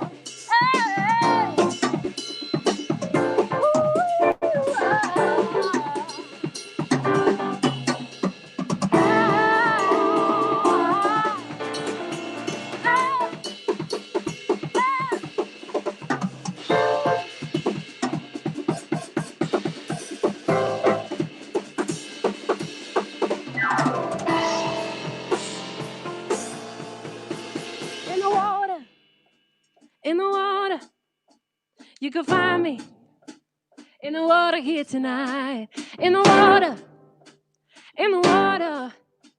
I'm alone here in the water tonight.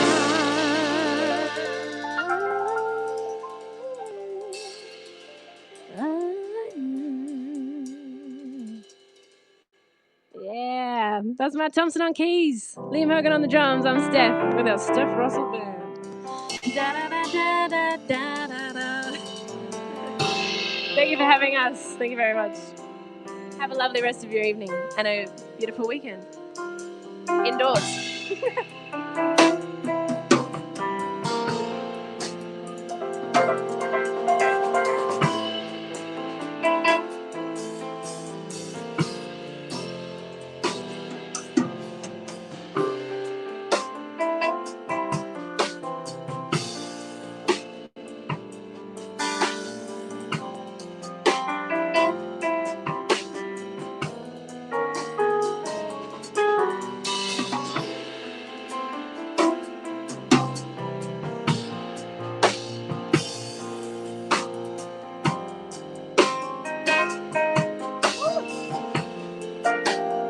On the spot reharmonizations.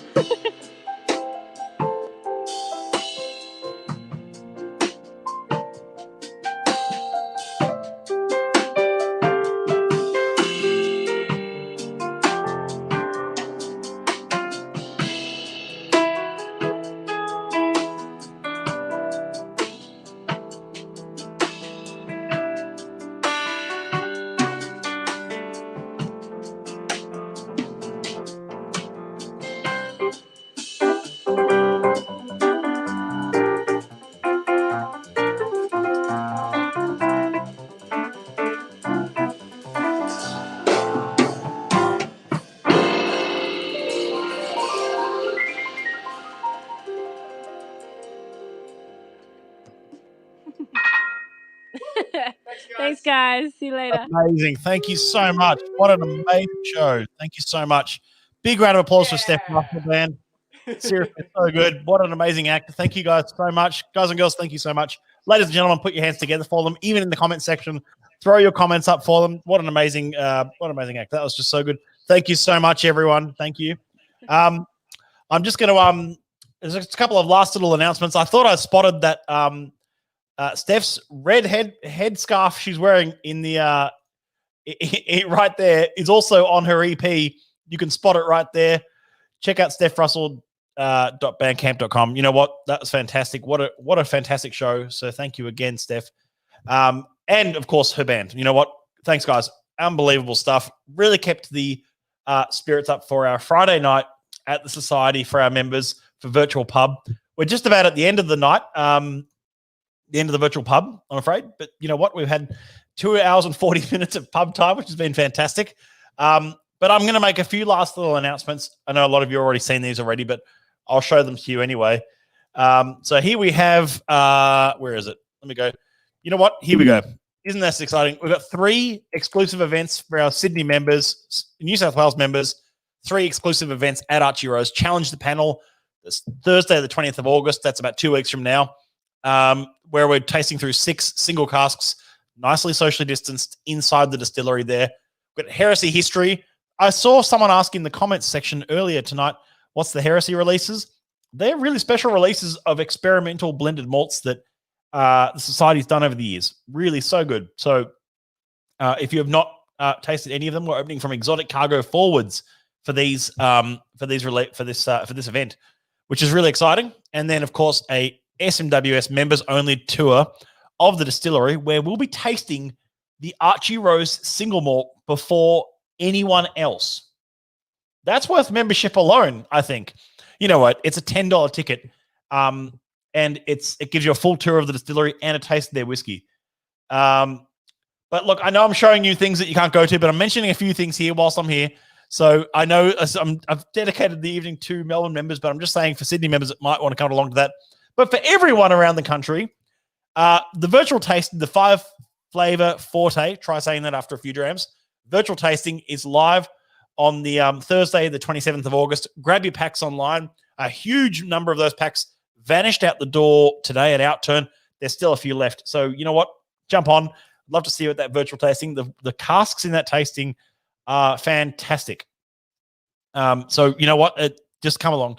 I'd love to see you at that tasting. And we're going to get that all underway very shortly. And that was really everything for tonight. I want to thank you all so much for being a part of Virtual Pub, for being a part of this evening, for being a part of the discussion, throwing your comments out. The comments section has been going wild, which is great. Another huge shout out to everyone who's joined in tonight. Alex Moores, Julian White, Brooke Heyman, Damien Cost-Beckwith, and the Steph Russell Band. This has been Friday Virtual Pub. I want to thank you all so much for being a part of this evening. I've been enjoying a dram whilst they were playing. I hope you were as well. Thank you, Gary. Thank you, James. 5-flavor floor. Yeah. James, you're not wrong after a few drams. But you know what the cool thing about those packs are? That they're 30 ml packs. So you actually can share them with friends and family. So it's a nice sort of sharing size in there. Thanks, Darren Howie. Thanks, Gary. You know what? It's been a great night. It's been a big one tonight. This is what the Friday night is meant to be about. Virtual Pub, that we bring the entertainment to you. It feels like you're at the pub. You get some live music. And you know what? This will be on our YouTube channel and our Facebook group for eternity. So you know what? Just you can always come back and watch Steph's set. So good. You know, I really appreciate you all being a part of it, and me being about to put this together for you has been a real pleasure, actually, and just being able to enjoy some stuff with our society members. This is what a whiskey community looks like. And I know I get sentimental about it, but it's true. This is what a whiskey community looks like. It's about bringing people together, sharing great experiences, sharing great flavor. And whether that be online for our Victorian members at the moment, whether it be online around Australia, whether it be in person or however we do it, we'll always want to do it because that's what it's about. So I really appreciate you all being a part of this. So, you know, it really means a lot to me. It means a lot to Susie, Andrew, the whole team here, and to all of our state managers. A huge thank you again. So I'll see you all soon. I'll see you all back on for our regular scheduled lives from next week. Gary, you're entirely right. We do have an awesome community. Kyle, mate, I hope you're well, mate. I know things are tough down there at the moment. I didn't even realize you tuned in. I really appreciate that. Trumpet before end, maybe next time, Rob. Maybe next time. And thanks, Matt Adams. You know what? Gary, you're right. We do have an awesome community. And Darren, it's not so much. It's not sacrificing. It's one of those things I love doing. You know, I love doing live streams, and I love being able to being a part of this community. I'm doing it for Vic. I'm doing it for Victoria. I want to make sure that our members have something special around the country, and I know Victorians are doing it tough at the moment, lockdowns. That's why we had pretty much an all Victorian cast on tonight with our state manager and our two partner bars and Steph Russell. Fantastic. You know, seriously good to see everyone enjoying that tonight. James says, thanks. The music was great. Guests were awesome. And the quiz was fun too. The quiz is just a bit of fun in the middle. You know what? So that's what Virtual Pub's about. I hope we can do another Virtual Pub soon. It's a lot to put together, but so it won't be a weekly thing, but if we can do it every so often, that'd be good, especially leading into next month where lockdowns will continue in Victoria. So keep your ears peeled. We'll probably do another one very much soon. And it's just an amazing community to be a part of. Comment here from Julian Kitchingman. I'm not a member yet. Already know I will be soon. What a great community. Thanks so much for the live stream tonight. I love learning more about whiskey, and the music was awesome. Thanks for making my night. Cheers from Melbourne. Julian, you're always welcome to join the society. In fact, if you see the scroller right now, use the code NEWMEMBER for 25 off any new membership. Go to bit.ly/SMWSAUS for the Society Australian branch. It's a great community to be a part of. And being able to access all that great whiskey every month, all the great learnings, the live streams, the articles, the unfiltered, the outturn, all that, and of course, like I say, a like-minded community of whiskey lovers who get to come together. So, and Matt's barred from most venues in Sydney. Scotty White. No, I'm not. Just Scotty would like that to be the case, but it's true. Thank you, Jordan. I really appreciate it. Thank you, everyone, for tuning in. Been a great night. I'll see you all back for regular scheduled programming from Monday. Have a great one, everyone. Cheers. Yep.